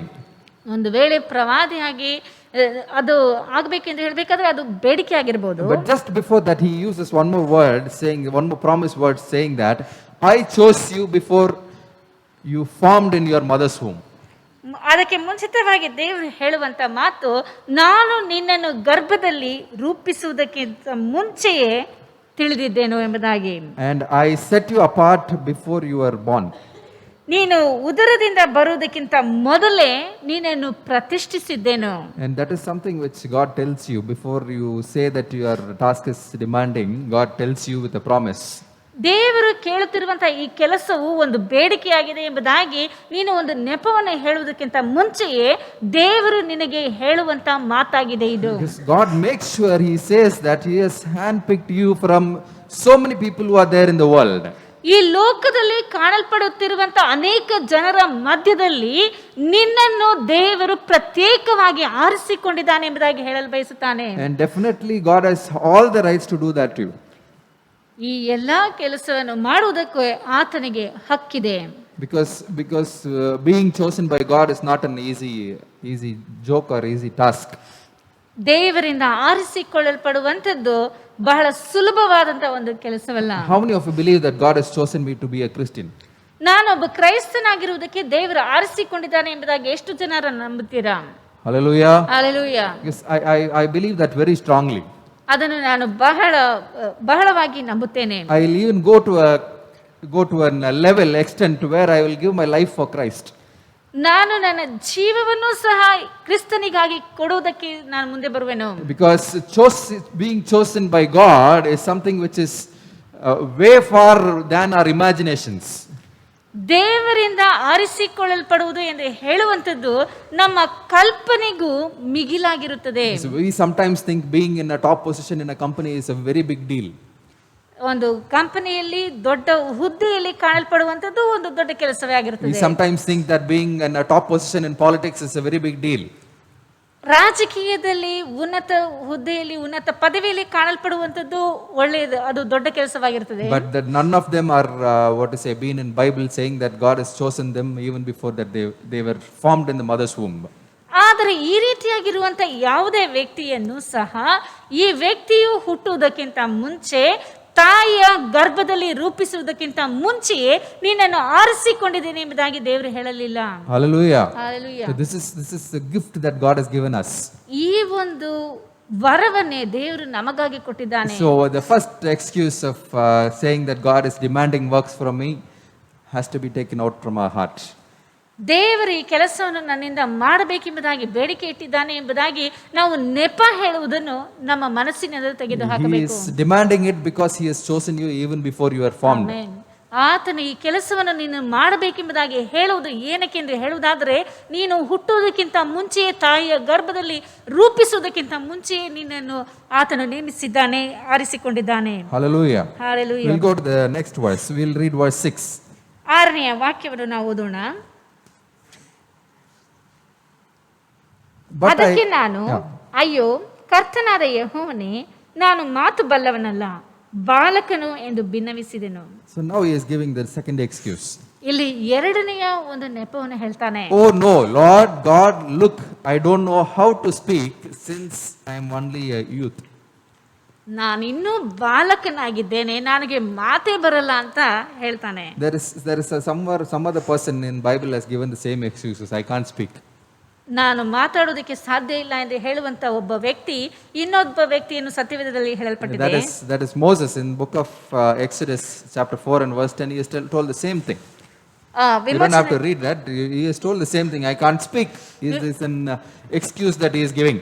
ವಿಮೋಚನ ಕಾಂಡ 4ನೇ ಅಧ್ಯಾಯ 10ನೇ ವಾಕ್ಯದಲ್ಲಿ ಮೋಶೆಯು ಸಹ ಇದೇ ರೀತಿಯಾಗಿ ದೇವರಿಗೆ ಒಂದು ನೆಪವನ್ನು ಹೇಳ್ತಾನೆ, ನನ್ನಿಂದ ಮಾತನಾಡುವುದಕ್ಕೆ ಆಗುವುದಿಲ್ಲ, ನಾನು ಮಂದನಾಲಿಗೆ ಉಳ್ಳವನು ಎಂಬುದಾಗಿ. It is not the human beings who are talking here. ಇಲ್ಲಿ ನಿಂತುಕೊಂಡು ದೇವರ ಸಂದೇಶವನ್ನು ಕೊಡುವಾಗ, ಇಲ್ಲವೇ ಬೇರೆಯವರ ಬಳಿಯಲ್ಲಿ ದೇವರ ಸಂದೇಶವನ್ನು ಹಂಚಿಕೊಳ್ಳುವಾಗ ಅದು ಮನುಷ್ಯರಾಗಿ ಹೇಳುವಂತ ಮಾತುಗಳಲ್ಲ. It is God's words which is coming out of our mouth. ನಮ್ಮ ಬಾಯಿಗಳಿಂದ ದೇವರ ಮಾತುಗಳು ಹೊರಟು ಬರ್ತವೆ. That's how it works. ಅದು ಅದೇ ರೀತಿಯಾಗಿ ಕೆಲಸ ಮಾಡ್ತದೆ. Otherwise God will throw me out and put somebody else and put words in their mouth. Amen. ಇಲ್ಲವಾದರೆ ದೇವರು ನಮ್ಮನ್ನು ತೆಗೆದು ಹಾಕಿ ಬೇರೆಯವರನ್ನು ಕರೆದುಕೊಂಡು ಬಂದು ಇಲ್ಲಿ ನಿಲ್ಲಿಸಿ ಅವರ ಬಾಯಿಯಲ್ಲಿ ದೇವರ ಮಾತುಗಳನ್ನು ಆತನ ಹಾಕುತ್ತಾನೆ. So we can never give an excuse that our talent is inadequate for a God's work. ದೇವರ ಕೆಲಸಕ್ಕಾಗಿ ನನ್ನ ತಲಾಂತು ಸಾಲದು ಎನ್ನುವಂತ ನೆಪವನ್ನು ನಾವು ಕೊಡುವುದಕ್ಕೆ ಸಾಧ್ಯವೇ ಇಲ್ಲ. And we'll go to the third excuse. ಮೂರನೆಯ ಒಂದು ನೆಪಕ್ಕಾಗಿ ಹೋಗೋಣ. The third excuse, we'll go back again to the verse 6, and he gives an excuse saying that I am only a youth. ಮೂರನೆಯ ಒಂದು ನೆಪವನ್ನು ನೋಡಬೇಕಾದ್ರೆ 6ನೆಯ ವಾಕ್ಯದಲ್ಲಿ ಆತನು ಹೇಳ್ತಾನೆ, ನಾನಿನ್ನೂ ಬಾಲಕನು ಎಂಬುದಾಗಿ. And most of the scholars who have done research in Bible and history, and they have assumed that Jeremiah was 20 to 25 years of age when he spoke this to God. ಈ ಒಂದು ಸತ್ಯವೇದದಲ್ಲಿ ಅನೇಕ ರೀತಿಯಾದಂಥ ಅನ್ವೇಷಣೆ ಸಂಶೋಧನೆಗಳನ್ನು ಮಾಡಿರುವಂಥ ಅನೇಕ ಪಂಡಿತರು ಹೇಳುವಂಥ ಮಾತು, ಈ ಮಾತುಗಳನ್ನು ದೇವರು ಹೇಳುವಂಥ ಸಮಯದಲ್ಲಿ ಯೆರೆಮೀಯನಿಗೆ ಒಂದು ವೇಳೆ 20-25 ವರ್ಷಗಳಾಗಿರಬಹುದು ಎಂಬುದಾಗಿ. And it was not only his age he was talking there. ಆತನು ತನ್ನ ವಯಸ್ಸಿನ ಬಗ್ಗೆ ಮಾತಾಡಲಿಲ್ಲ. He felt he was inferior. ಆತನು ತಾನು ಅದಕ್ಕೆ ಅರ್ಹನಲ್ಲ ಎನ್ನುವಂತ ರೀತಿಯಲ್ಲಿ ಮಾತಾಡುತ್ತಾನೆ. And he felt he was inexperienced to do this job. ಈ ಒಂದು ಕೆಲಸವನ್ನು ಮಾಡುವುದಕ್ಕೆ ಆತನಿಗೆ ಯಾವುದೇ ಅನುಭವವಿಲ್ಲ ಎಂಬುದಾಗಿ ಹೇಳ್ತಾನೆ. Because he felt the size of the job is very big. ಯಾಕೆಂದರೆ ಕೊಡಲ್ಪಟ್ಟಿರುವಂತಹ ಕೆಲಸವು ಬಹಳ ದೊಡ್ಡದು. So that's when we feel that we are little younger to do all this kind of jobs. ಆದ್ದರಿಂದಲೇ ಈ ಒಂದು ಕೆಲಸಗಳನ್ನು ಮಾಡುವುದಕ್ಕೆ ನಾವೆಲ್ಲರೂ ಬಹಳ ಚಿಕ್ಕವರು ಎಂಬುದಾಗಿ ಅನಿಸುತ್ತೇವೆ. When sometimes the pastor is calling you and asking you to do an ushering job or to read psalms or to read Bible here in pulpit, first thing that you will think, am I old enough to do this? ಏನಾದರೂ ಬೋಧಕರು ನಿಮ್ಮನ್ನು ಕರೆದು ಸ್ವಾಗತಿಸುವಂಥ ಕೆಲಸವನ್ನು ಸಭೆಯಲ್ಲಿ ಇಲ್ಲವಾದರೆ ಸತ್ಯವೇದವನ್ನು ಓದುವಂಥ ಕೆಲಸವನ್ನು ಏನಾದರೂ ಕೊಟ್ಟರೆ ನೀವು ಮೊಟ್ಟ ಮೊದಲನೇದಾಗಿ ಮನಸ್ಸಿನಲ್ಲಿ ಯೋಚಿಸುವಂಥದ್ದು ಈ ಕೆಲಸವನ್ನು ಮಾಡುವುದಕ್ಕೆ ನನಗೆ ಈ ವಯಸ್ಸು ಉಂಟೋ ಎಂಬುದಾಗಿ That's what we ಹೇಳುವಂಥದ್ದಾಗಿರುತ್ತದೆ. will think. ಅದೇ ರೀತಿಯಾಗಿ ನಾವು But ತಿಳಿದುಕೊಳ್ಳುತ್ತೇವೆ. you can see the same thing. Not only you, even Jeremiah doing the same thing. ನೀವು ಮಾತ್ರವಲ್ಲ, ಯೆರೆಮೀಯನು ಸಹ ಇದನ್ನೇ ಮಾಡ್ತಾನೆ. And we'll see what God is promising Jeremiah for that particular word. ಆ ಒಂದು ಮಾತಿಗೆ ಯೆರೆಮೀಯನಿಗೆ ದೇವರು ಯಾವ ವಾಗ್ದಾನವನ್ನು ಕೊಡ್ತಾನೆ ನೋಡೋಣ. We'll read verse 7 and 8. 7-8ನೇ ವಾಕ್ಯಗಳಲ್ಲಿ ನಾವು ಅದನ್ನು ಓದುತ್ತೇವೆ. ಆಗ ಯೆಹೋವನು ನನಗೆ ಬಾಲಕನೆನ್ನಬೇಡ, ಯಾರ ಬಳಿಗೆ ನಿನ್ನನ್ನು ಕಳುಹಿಸುತ್ತೇನೋ ಅವರೆಲ್ಲರ ಬಳಿಗೆ ನೀನು ಹೋಗೇ ಹೋಗುವಿ, ನಾನು ಆಜ್ಞಾಪಿಸುವುದನ್ನೆಲ್ಲ ನುಡಿಯಲೇ ನುಡಿಯುವಿ, ಅವರಿಗೆ ಅಂಜಬೇಡ, ನಿನ್ನನ್ನು ಎದುರಿಸಲು ನಾನೇ ನಿನ್ನೊಂದಿಗಿರುವೆನು, ಇದು ಯೆಹೋವನಾದ ನನ್ನ ಮಾತು ಎಂದು ಹೇಳಿದನು. The first thing God says is, don't say you are young. ಮೊಟ್ಟ ಮೊದಲನೇದಾಗಿ ದೇವರು ಹೇಳುವಂಥದ್ದು ನೀನು ಬಾಲಕನೆನ್ನಬೇಡ. And he says, don't bring your age here to say that it is not the right time. ನಿನ್ನ ವಯಸ್ಸನ್ನು ಇಲ್ಲಿ ತಗೊಂಡು ಬರಬೇಡ, ಇದು ನನಗೆ ಸರಿಯಾದಂತ ತಕ್ಕ ಸಮಯ ಎಂಬುದಾಗಿ ಹೇಳಬೇಡ. Sometimes I used to choose people and call in the church and I say, you are supposed to take this ministry and do.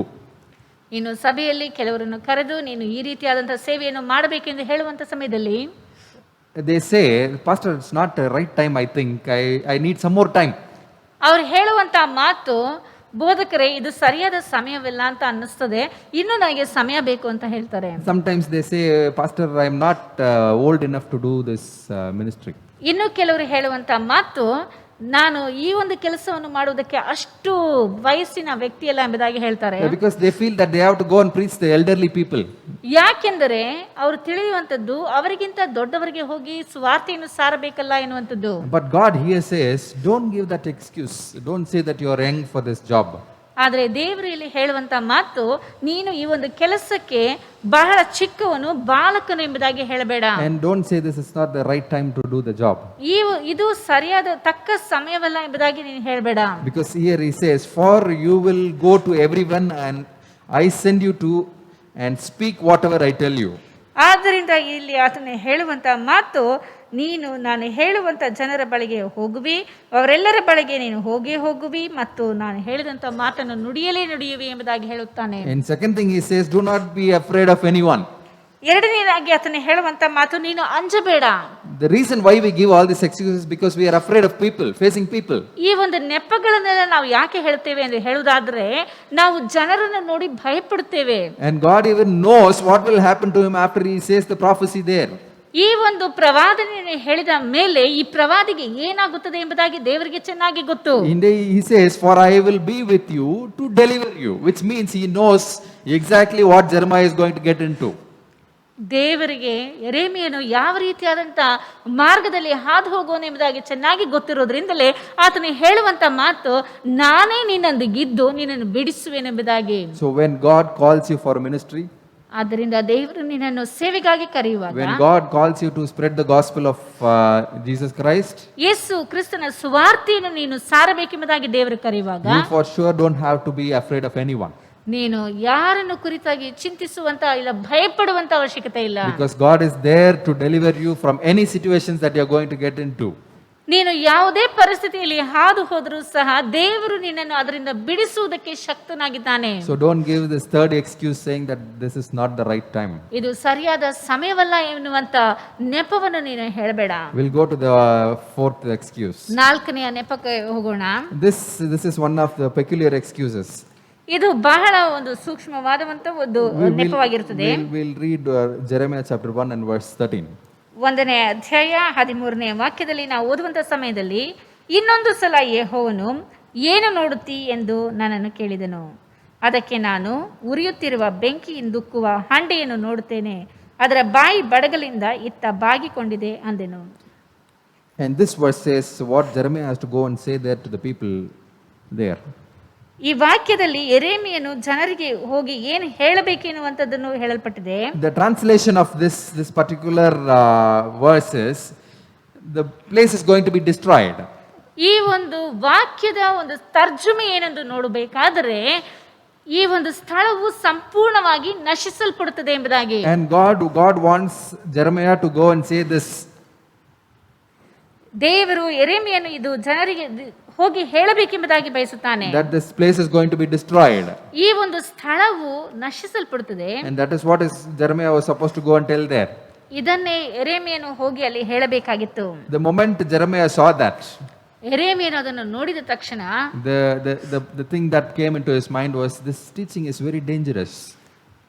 ಆತನ ಮನಸ್ಸಿಗೆ ಬಂದಂತ ಒಂದು ಮಾತೆಂದು ಹೇಳುವುದಾದರೆ ಆತನ ಉಪದೇಶವು ಬಹಳ ಅಪಾಯಕಾರಿಯಾಗಿದೆ.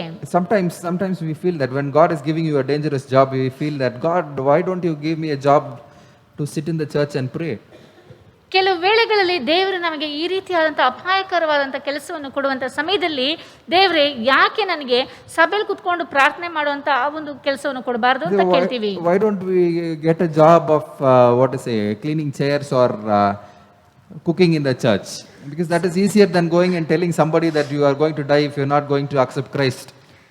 ಇಲ್ಲಿ ಸಭೆಯಲ್ಲಿ ಇದ್ಕೊಂಡು ಈ ಚೇರ್ಗಳನ್ನು ಒರೆಸೋದು ಇಲ್ಲ ಅಡಿಗೆ ಮಾಡೋದು ಈ ರೀತಿಯಾದಂಥ ಬೇರೆ ಕೆಲಸಗಳನ್ನು ಮಾಡೋದು ಹೊರಗೆ ಹೋಗಿ ಜನರಿಗೆ ನೀನು ದೇವರನ್ನು ಅಂಗೀಕರಿಸಿಕೊಳ್ಳದೆ ಹೋದರೆ ನಿಮ್ಮ ಆತ್ಮವು ನಶಿಸುತ್ತದೆ ಎಂದು ಹೇಳುವಂಥದ್ದಕ್ಕಿಂತ ಸುಲಭವಾಗಿ ಕಾಣಲ್ಪಡುತ್ತದೆ.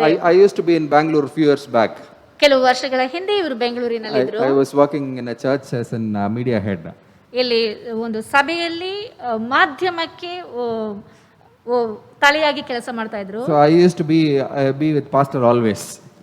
ಅಲ್ಲಿ ಆ ಬೋಧಕರೊಂದಿಗೆ ಯಾವಾಗಲೂ ಇರ್ತಾ ಇದ್ರು. All that the job that I'm very comfortable is with driving pastor to wherever he is supposed to go. ಇವರಿಗೆ ಯಾವಾಗಲೂ ಬಹಳ ಸುಗಮವಾದಂಥ ಒಂದು ಕೆಲಸ ಎಂದು ಹೇಳುವುದಾದ್ರೆ ಆ ಬೋಧಕರೊಂದಿಗೆ ಅವರು ಎಲ್ಲೆಲ್ಲಿ ಹೋಗ್ತಾರೋ ಅವರೊಂದಿಗೆ ಚಾಲಕನ ಕೆಲಸವನ್ನು ಮಾಡಿಕೊಂಡು ಹೋಗುವಂಥದ್ದು. And I will sit in the computer and edit the videos and I have to publish it in YouTube. ಅದನ್ನು ಅವರು ಮಾಡುವಂಥ ಎಲ್ಲ ಕಾರ್ಯಗಳನ್ನು ಅದನ್ನು ಎಡಿಟ್ ಮಾಡಿ ಅದನ್ನು ಮತ್ತೆ ಯೂಟ್ಯೂಬ್ ನಲ್ಲಿ ಪ್ರಸರಿಸುವಂತ ಕೆಲಸವು ಸುಲಭವಾಗಿತ್ತು. And playing keyboard. ಮತ್ತೆ keyboard ಬಾರಿಸುವುದು. So they will give me a list, I'll sit, I play, I finish my job and then I get lost. ಅವರು ಲಿಸ್ಟ್ ಅನ್ನು ಕೊಡ್ತಾ ಇದ್ರು. ಆ ಪಟ್ಟಿಯ ಪ್ರಕಾರವಾಗಿ ನಾನು ಎಲ್ಲ ಕೆಲಸಗಳನ್ನು ಮಾಡಿ ಅದನ್ನು ಮುಗಿಸಿ ನಾನು ಅಲ್ಲಿಂದ ಹೊರಟು ಹೋಗ್ತಾ ಇದ್ದೆ. I was very comfortable. ಅದರಲ್ಲಿ ನನಗೆ ಬಹಳ ಸೌಕರ್ಯಗಳಿತ್ತು. I don't want to do anything else. ನಾನು ಬೇರೆ ಏನನ್ನೂ ಮಾಡುವುದಕ್ಕೆ ಇಷ್ಟವಾಗಲಿಲ್ಲ. Suddenly one day pastor called me and say, Moses, you go and preach in one place.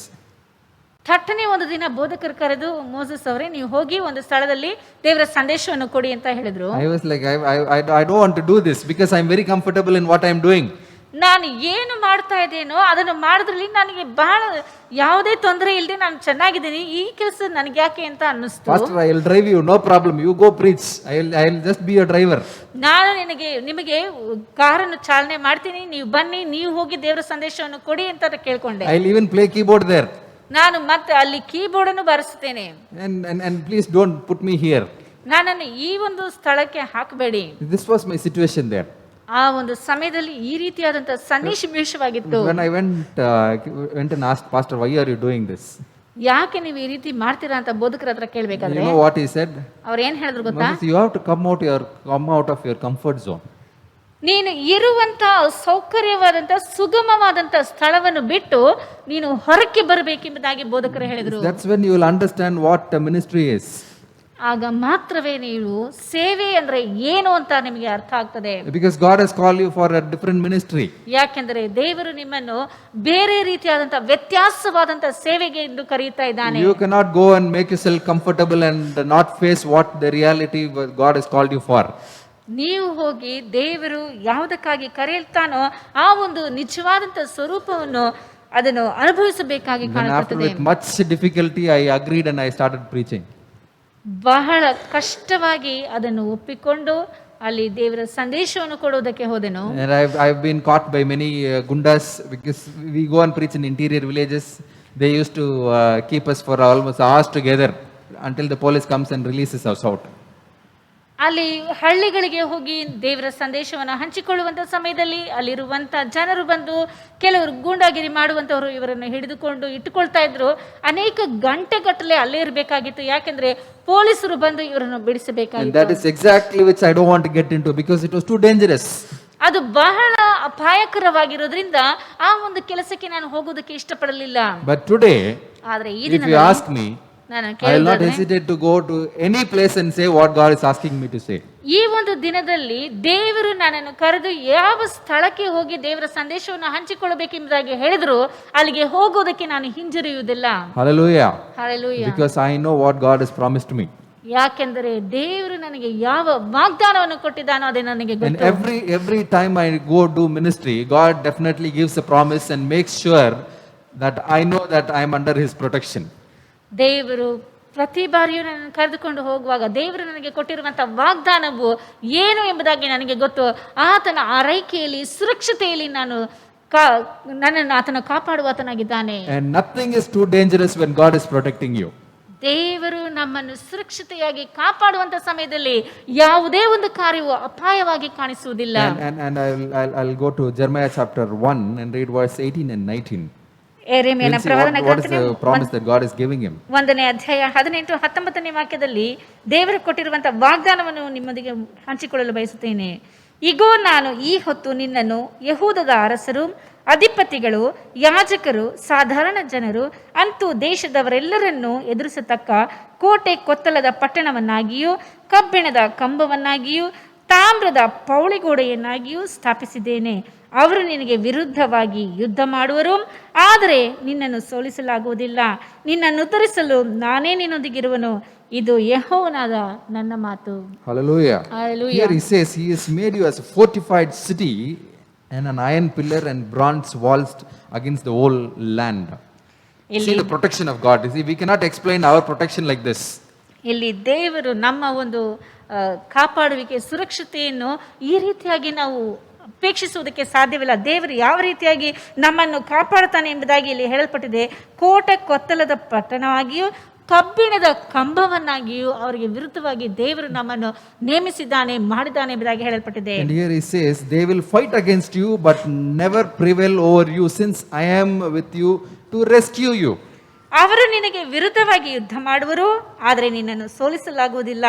ಯಾಕೆಂದರೆ ನಿನ್ನನ್ನು ಧರಿಸಲು ನಾನೇ ನಿನ್ನೊಂದಿಗಿರುವೆನು. And these are the two things that God is promising here, which we wouldn't have never felt in our life with this all these days. ಈ ಎಲ್ಲಾ ದಿನಗಳಲ್ಲಿಯೂ ನಮ್ಮ ಜೀವಿತದಲ್ಲಿ ನಾವು ಎದುರು ನೋಡದೇ ಇರುವಂತ, ಅಪೇಕ್ಷಿಸದೇ ಇರುವಂತ ಕಾರ್ಯವನ್ನು ದೇವರು ನಮಗಾಗಿ ವಾಗ್ದಾನ Or ಮಾಡಿದ್ದಾನೆ. we might not have realized. ಒಂದು ವೇಳೆ ನಾವು ಅದನ್ನು ತಿಳಿದುಕೊಂಡಲ್ಲದೆ ಇರಬಹುದು. Because God's protection is something which we are not able to see in our own bare eyes. ದೇವರ ಒಂದು ಕಾಪಾಡುವಿಕೆಯನ್ನು, ಸುರಕ್ಷತೆಯನ್ನು ನಮ್ಮ ಕಣ್ಣುಗಳಿಂದ ನಾವು ನೋಡುವುದಕ್ಕೆ ಸಾಧ್ಯವಿಲ್ಲ. Today you would have thought it's very easy for you to get up in your house and come to church.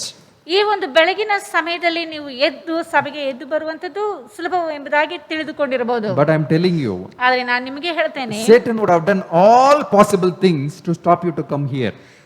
ನೀನು ಇಲ್ಲಿಗೆ ಬರುವುದಕ್ಕೆ ತಪ್ಪಿಸುವುದಕ್ಕೆ ಸೈತಾನನು ಅನೇಕ ಕಾರ್ಯಗಳನ್ನು ಮಾಡಿರಬಹುದು. And even he would have planned to take your life. ಒಂದು ವೇಳೆ ಆತನು ನಿಮ್ಮ ಜೀವವನ್ನು ತೆಗೆಯುವುದಕ್ಕೆ ಬಂದಿರಬಹುದು. You will never know. ಅದು ನಿಮಗೆ ಗೊತ್ತಿರೋದಿಲ್ಲ. But ಆದ್ರೆ like how God promised Jeremiah here, he has protected you with like in a fortified city. ಇಲ್ಲಿ ಯೆರೆಮೀಯನಿಗೆ ದೇವರು ವಾಗ್ದಾನ ಮಾಡಿದಂತ ರೀತಿಯಲ್ಲಿ ದೇವರು ನಿಮ್ಮನ್ನು ಒಂದು ಪೌಳಿ ಗೋಡೆಯ ರೀತಿಯಲ್ಲಿ ನಿಂತುಕೊಂಡು ಕಾಪಾಡಿದಿರಬಹುದು. And he has protected you from every danger that is coming against you. ನಿನಗೆ ವಿರುದ್ಧವಾಗಿ ಬರುವಂತ ಪ್ರತಿಯೊಂದು ಅಪಾಯದಿಂದಲೂ ದೇವರು ನಿನ್ನನ್ನು ತಪ್ಪಿಸಿರಬಹುದು. You could not have seen that. ಒಂದು ವೇಳೆ ನೀವು ಅದನ್ನು ನೋಡಿರೋದಕ್ಕೆ ಸಾಧ್ಯವಿಲ್ಲ. His promise for Jeremiah is the same promise for you also. ಯೆರೆಮೀಯನಿಗೆ ಕೊಡಲ್ಪಟ್ಟಿರುವಂತ ಈ ಒಂದು ವಾಗ್ದಾನವು ನಿಮಗೂ ಸಹ ಇದೆ. Because he has chosen you. ಯಾಕೆಂದರೆ ಆತನು ನಿನ್ನನ್ನು ಆರಿಸಿಕೊಂಡಿದ್ದಾನೆ. He has called you for the job like how he has called Jeremiah.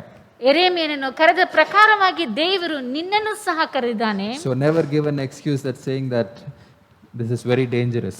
The call of God is very dangerous. ದೇವರ ಕರೆಯುವಿಕೆಯು ಬಹಳ ಅಪಾಯ ಎಂಬುದಾಗಿ ಹೇಳುವಂತ ನೆಪವನ್ನು ಕೊಡಬೇಡ. We'll go to the last excuse. ಕೊನೆಯ ಒಂದು ನೆಪಕ್ಕೆ ನಾವು We'll ಹೋಗೋಣ. read verse 17. 17ನೇ ವಾಕ್ಯದಲ್ಲಿ ನಾವು ಓದುತ್ತೇವೆ, ಹೀಗಿರಲು ನೀನು ಎದ್ದು ನಡು ಕಟ್ಟಿಕೊಂಡು ನಾನು ಆಜ್ಞಾಪಿಸುವುದನ್ನೆಲ್ಲ ಅವರಿಗೆ ಹೇಳು. He says, ನೀನು ಅವರಿಗೆ ಕಂಗೆಡಬೇಡ, ಕಂಗೆಟ್ಟರೆ ನಾನು ನಿನ್ನನ್ನು ಅವರ ಮುಂದೆ ಕಂಗೆಡಿಸುವೆನು. It's very clearly it says here, now get ready.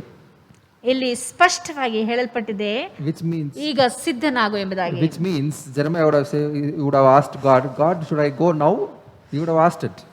ಒಂದು ವೇಳೆ ಯೆರೆಮೀಯನು ಕೇಳಿರಬಹುದು, ದೇವರೇ ಈಗ ನಾನು ಹೋಗ್ಬೇಕಾ ಎಂಬುದಾಗಿ. We will overcome all the 4 excuses. ನಾವು ಈ ಎಲ್ಲ 4 ನೆಪಗಳಿಂದ ಹೊರಗೆ ಬರುತ್ತೇವೆ. And the last thing is we will ask God, is it today or tomorrow? ಕೊನೆಯದಾಗಿ ನಾವು ಕೇಳುವಂತ ಪ್ರಶ್ನೆಯು, ದೇವರೇ ಈ ದಿನನಾ ನಾಳೆನಾ? Because we ask that, because last moment we try to escape. ಯಾಕೆಂದರೆ ಕೊನೆ ಗಳಿಗೆಯಲ್ಲಿ ನಾವು ತಪ್ಪಿಸಿಕೊಳ್ಳೋದಕ್ಕೆ ಪ್ರಯತ್ನಿಸುತ್ತೇವೆ. We see one beautiful example of Elijah. ಎಲಿಯನ ಒಂದು ಉದಾಹರಣೆಯನ್ನು ಕಾಣಬಹುದು. Elijah also was a great prophet, and he used to go and give prophecies to the kings. ಎಲಿಯನು ಸಹ ಪ್ರವಾದಿಯಾಗಿದ್ದು ಅರಸರಿಗೆ ಹೋಗಿ ಪ್ರವಾದನೆಯನ್ನು ಹೇಳ್ತಾ ಇದ್ದನು. One time he said, there is going to be rain. ಒಂದು ಬಾರಿ ಆತನು ಹೇಳ್ತಾನೆ, ಇಲ್ಲಿ ಮಳೆ ಸುರಿಯುತ್ತದೆ And he ಎಂಬುದಾಗಿ. says the king to run. ಅಲ್ಲಿ ಅರಸನಿಗೆ ಓಡು ಎಂಬುದಾಗಿ ಹೇಳ್ತಾನೆ. And imagine, because Elijah is coming and telling the king, because God asked him to tell that. ದೇವರು ಹೇಳು ಎಂದು ಹೇಳಿದಕ್ಕಾಗಿ ಎಲಿಯನು ಅರಸನಿಗೆ ಬಂದು ಹೇಳ್ತಾ ಇದ್ದಾನೆ. Imagine Jeremiah says, God, can I go and tell the next day? ಇಲ್ಲಿ ಒಂದು ವೇಳೆ ಯೆರೆಮೀಯನು ನಾನು ನಾಳೆ ಹೋಗಿ ಹೇಳಲ್ಲ ದೇವರೇ ಅಂತ ಹೇಳಿದ್ರೆ ಹೇಗಿರ್ತದೆ ನೋಡಿ. What happens is the rain would have come. ಅಲ್ಲಿ ಮಳೆ ಬಂದಿರುತ್ತದೆ. And the king also would have died. ಅಲ್ಲಿ ಅರಸನು ಸಹ ಸತ್ತಿರುತ್ತಾನೆ. It is about the matter of time. It is now. God says, now get ready. ಇಲ್ಲಿ ಸಮಯವನ್ನು ಕ್ಲುಪ್ತ ಕಾಲ ಎಂಬುದಾಗಿ ಸತ್ಯವೇದದಲ್ಲಿ ಸ್ಪಷ್ಟವಾಗಿ ಹೇಳಲ್ಪಟ್ಟಿದೆ. ಸಮಯವು ಬಹಳ ಮುಖ್ಯವಾಗಿರುತ್ತದೆ. Stand up and tell them everything that I have commanded you. It is now. ನೀನು ಎದ್ದು ನಾನು ನಿನಗೆ ಹೇಳಿರುವುದನ್ನೆಲ್ಲ ಹೇಳು ಎಂಬುದಾಗಿ, ಅಂದರೆ ಈಗಲೇ ಹೇಳು ಎಂಬುದಾಗಿ ಹೇಳುವುದನ್ನು ಗಮನಿಸುತ್ತೇವೆ. If you feel that God has led you to do something in a spirit, make sure you do it now. ದೇವರು ನಿನಗೆ ಆತ್ಮಿಕ ರೀತಿಯಲ್ಲಿ ಏನಾದರೂ ಮಾಡು ಎಂದು ಹೇಳುವಂತ ಸಮಯದಲ್ಲಿ ತಕ್ಷಣವೇ ಅದನ್ನು ಮಾಡು. Don't wait for the next moment or the next day.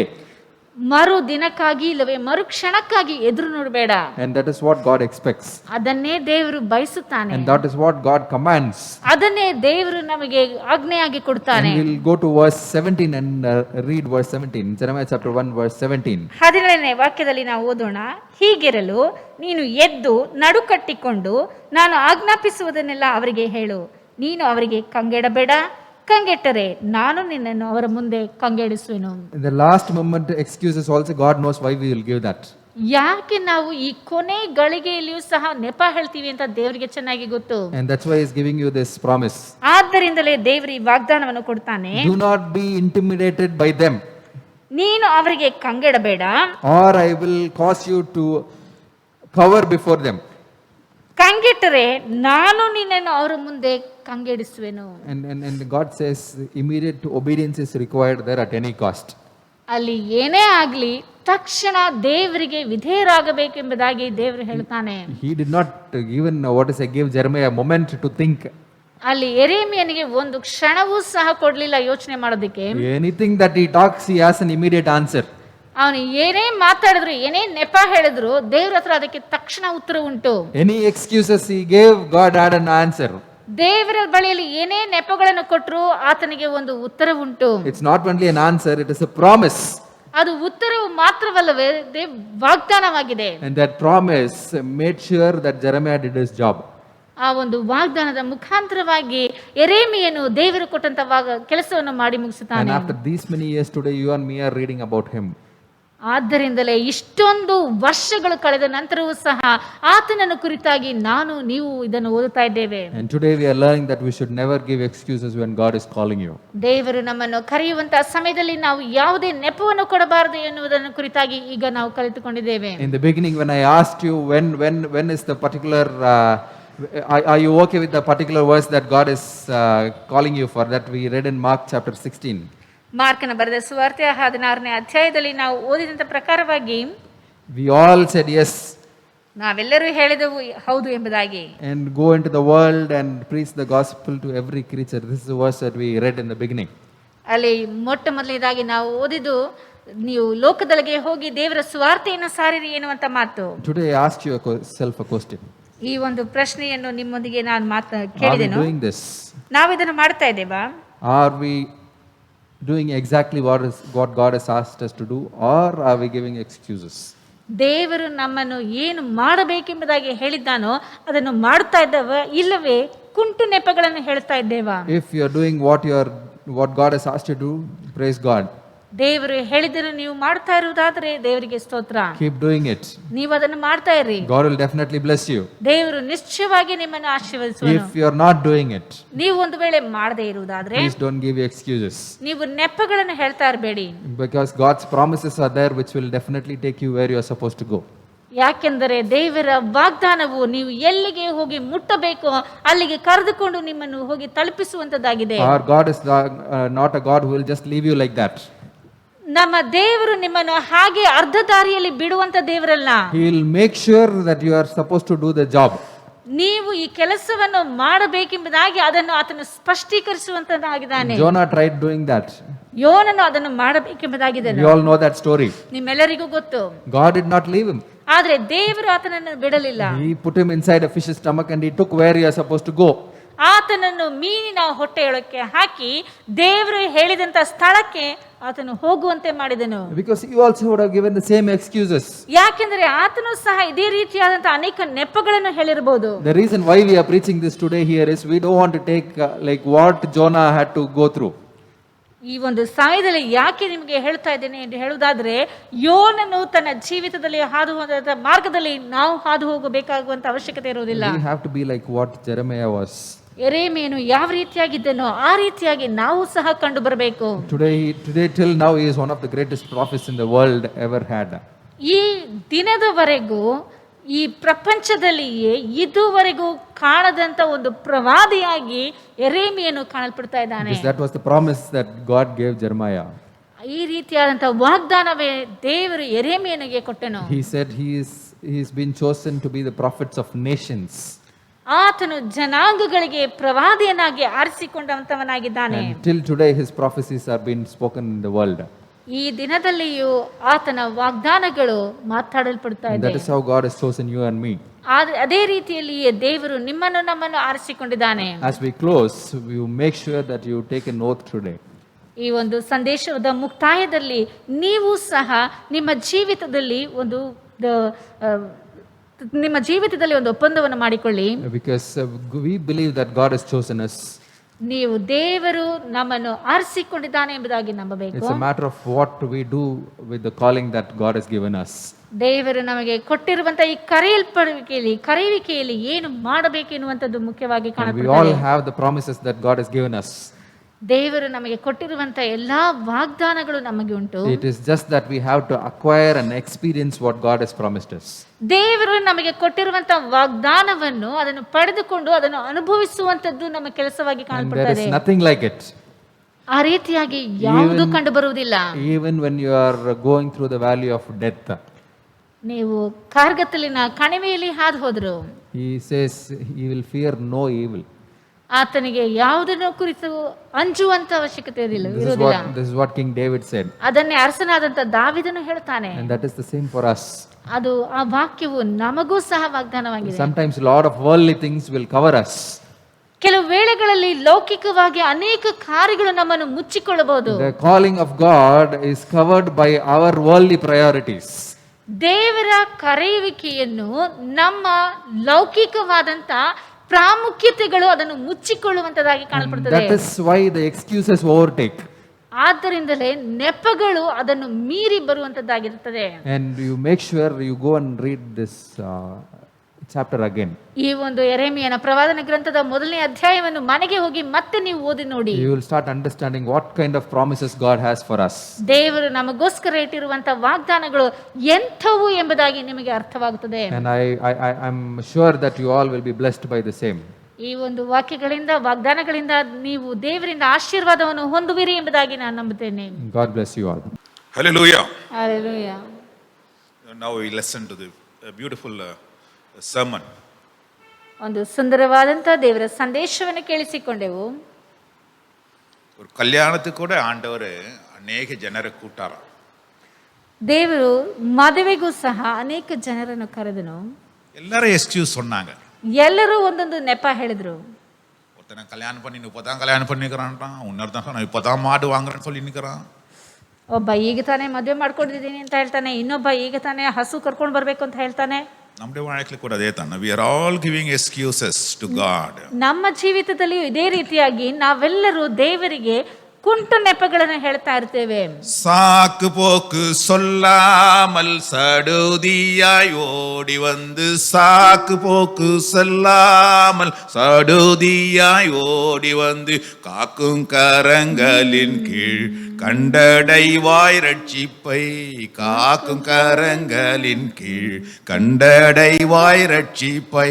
சாக்கு போக்கு இது மாதிரி எக்ஸ்கியூஸஸ் சொல்றது பிரயோஜனம் இல்லை. ಈ ರೀತಿಯಾದಂತಹ ನೆಪಗಳನ್ನು ಹೇಳೋದ್ರಿಂದ ಪ್ರಯೋಜನವೇ ಇಲ್ಲ.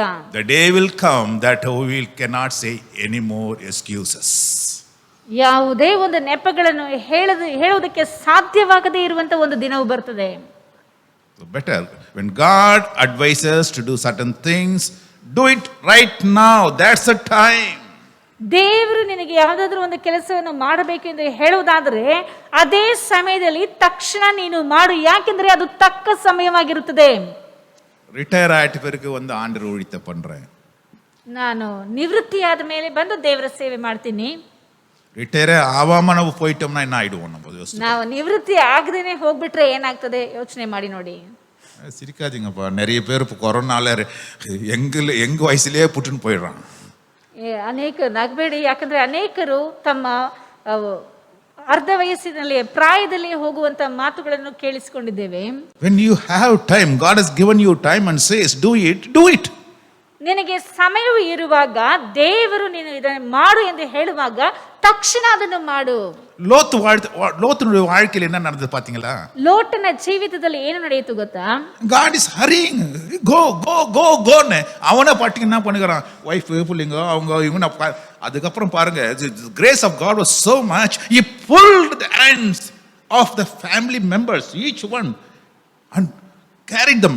Even then பாருங்க, பின்னால திரும்பி பார்க்கறாங்க வைஃப், அப்படியே நின்னுக்கறாங்க, இன்னும் நின்னுக்கறாங்க. நீங்க போய் பாருங்க. ಇಲ್ಲಿ ಲೋಟನನ್ನು ನೋಡಿ ದೇವರು ಎಷ್ಟು ಕನಿಕರ ಉಳ್ಳಂತ ದೇವರು, ನೀನು ಈ ಒಂದು ಸಮಯದಲ್ಲಿ ಇಲ್ಲಿಂದ ಹೊರಡು ಎಂದು ಹೇಳುವಾಗಲೂ ಲೋಟನು ತಾನು ತನ್ನ ಕುಟುಂಬ, ಮಕ್ಕಳು, ಹೆಂಡತಿ ಎಂಬುದಾಗಿ ಹುಡುಕಾಡಿಕೊಂಡು ಇರುವಂತಹ ಸಮಯದಲ್ಲಿ ಆತನು ಎಲ್ಲರನ್ನು ಕೈ ಹಿಡಿದುಕೊಂಡು ಅಲ್ಲಿಗೆ ದೂರಕ್ಕೆ ಕರೆದುಕೊಂಡು ಹೋಗುತ್ತಾನೆ. ಆದರೂ ಸಹ ಮನುಷ್ಯನ ಗುಣವನ್ನು ಯೋಚಿಸಿ ನೋಡಿ, ಆತನ ಹೆಂಡತಿಯು ಲೋಕವನ್ನು ಹಿಂತಿರುಗಿ ನೋಡುವಾಗ ಅಲ್ಲಿಯೇ ಉಪ್ಪಿನ ಸ್ತಂಭವಾಗಿ ನಿಲ್ಲುತ್ತಾಳೆ. ಆ ಒಂದು ಸ್ತಂಭವು ಈ ದಿನದಲ್ಲಿಯೂ ಅಲ್ಲಿ ಕಾಣಲ್ಪಡುತ್ತದೆ. So no more excuses. ಆದ್ದರಿಂದ ಯಾವುದೇ ನೆಪಗಳನ್ನು ಕೊಡಬೇಡಿ. ஆண்டவர் சில காரியத்தை நம்ம சொல்லிட்டாருன்னா செய்தே ஆகணும். ದೇವರು ಕೆಲವು ಕಾರ್ಯಗಳನ್ನು ನಮಗೆ ಹೇಳುವುದಾದರೆ ಅದನ್ನು ಖಂಡಿತವಾಗಿ ಮಾಡಬೇಕು. கண்களை மூடி ஜெபிப்போமா. ನಾವು ಕಣ್ಣುಗಳನ್ನು ಮುಚ್ಚಿ ಪ್ರಾರ್ಥಿಸೋಣ. Heavenly Father, we praise and worship you, Lord, for the wonderful time that you given us, that Lord we could listen to your voice today. And Father, that you have spoken to us in a special way, that in our day-to-day lives we are giving so many excuses not to follow you, not to serve you. And Father, today you spoke to us in a special way, bringing the example of Jeremiah. Lord, when you call, you are equipping us, empowering us with all your strength and your protection. Thank you, Lord, for the wonderful God who is so mindful of us. And Father, as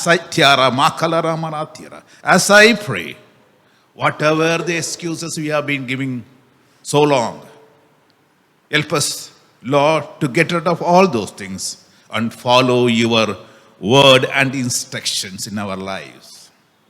Help everyone, oh God. Help them to understand that you mean things to happen. And Lord, there are so many people who are giving excuses even for their own salvation. And if, Lord, help us, Lord, to understand what it means being chosen by the heavenly God.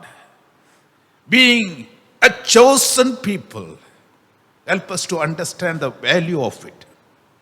Bless everyone who heard this voice, and get rid of all these excuses and follow you all through, oh God. Lord, I thank you for the wonderful message given by Moses Tichkas. Bless him and his ministry. Lord, and those who have heard all your voice, help them, Lord, to understand and grow, Lord, more and more in thee. And Lord, I especially pray for all those people who are sick, maybe at home, maybe in the hospitals. Lord, touch them and heal them who are having any issues and problems. I pray, oh God, touch everyone and bless them, oh God. Remove all the pains and agony. Bless everyone. Thank you, Lord. In Jesus' precious name I pray. Amen. Amen. ನನ್ನ ಮನವೇ ಯೆಹೋವನ ಕೊಂಡಾಡು, ನನ್ನ ಸರ್ವದ ಪವಿತ್ರ ನಾಮಕ್ಕೆ ಸ್ತುತಿ. ನನ್ನ ಮನವೇ ಯೆಹೋವನ ಕೊಂಡಾಡು, ಆತನು ಮಾಡಿದ ಉಪಕಾರ ಒಂದನ್ನೂ ಮರೆಯಬೇಡ. Amen, amen, amen. Hallelujah, hallelujah, hallelujah. God bless you all. ದೇವರು ನಿಮ್ಮನ್ನು ಆಶೀರ್ವದಿಸಲಿ.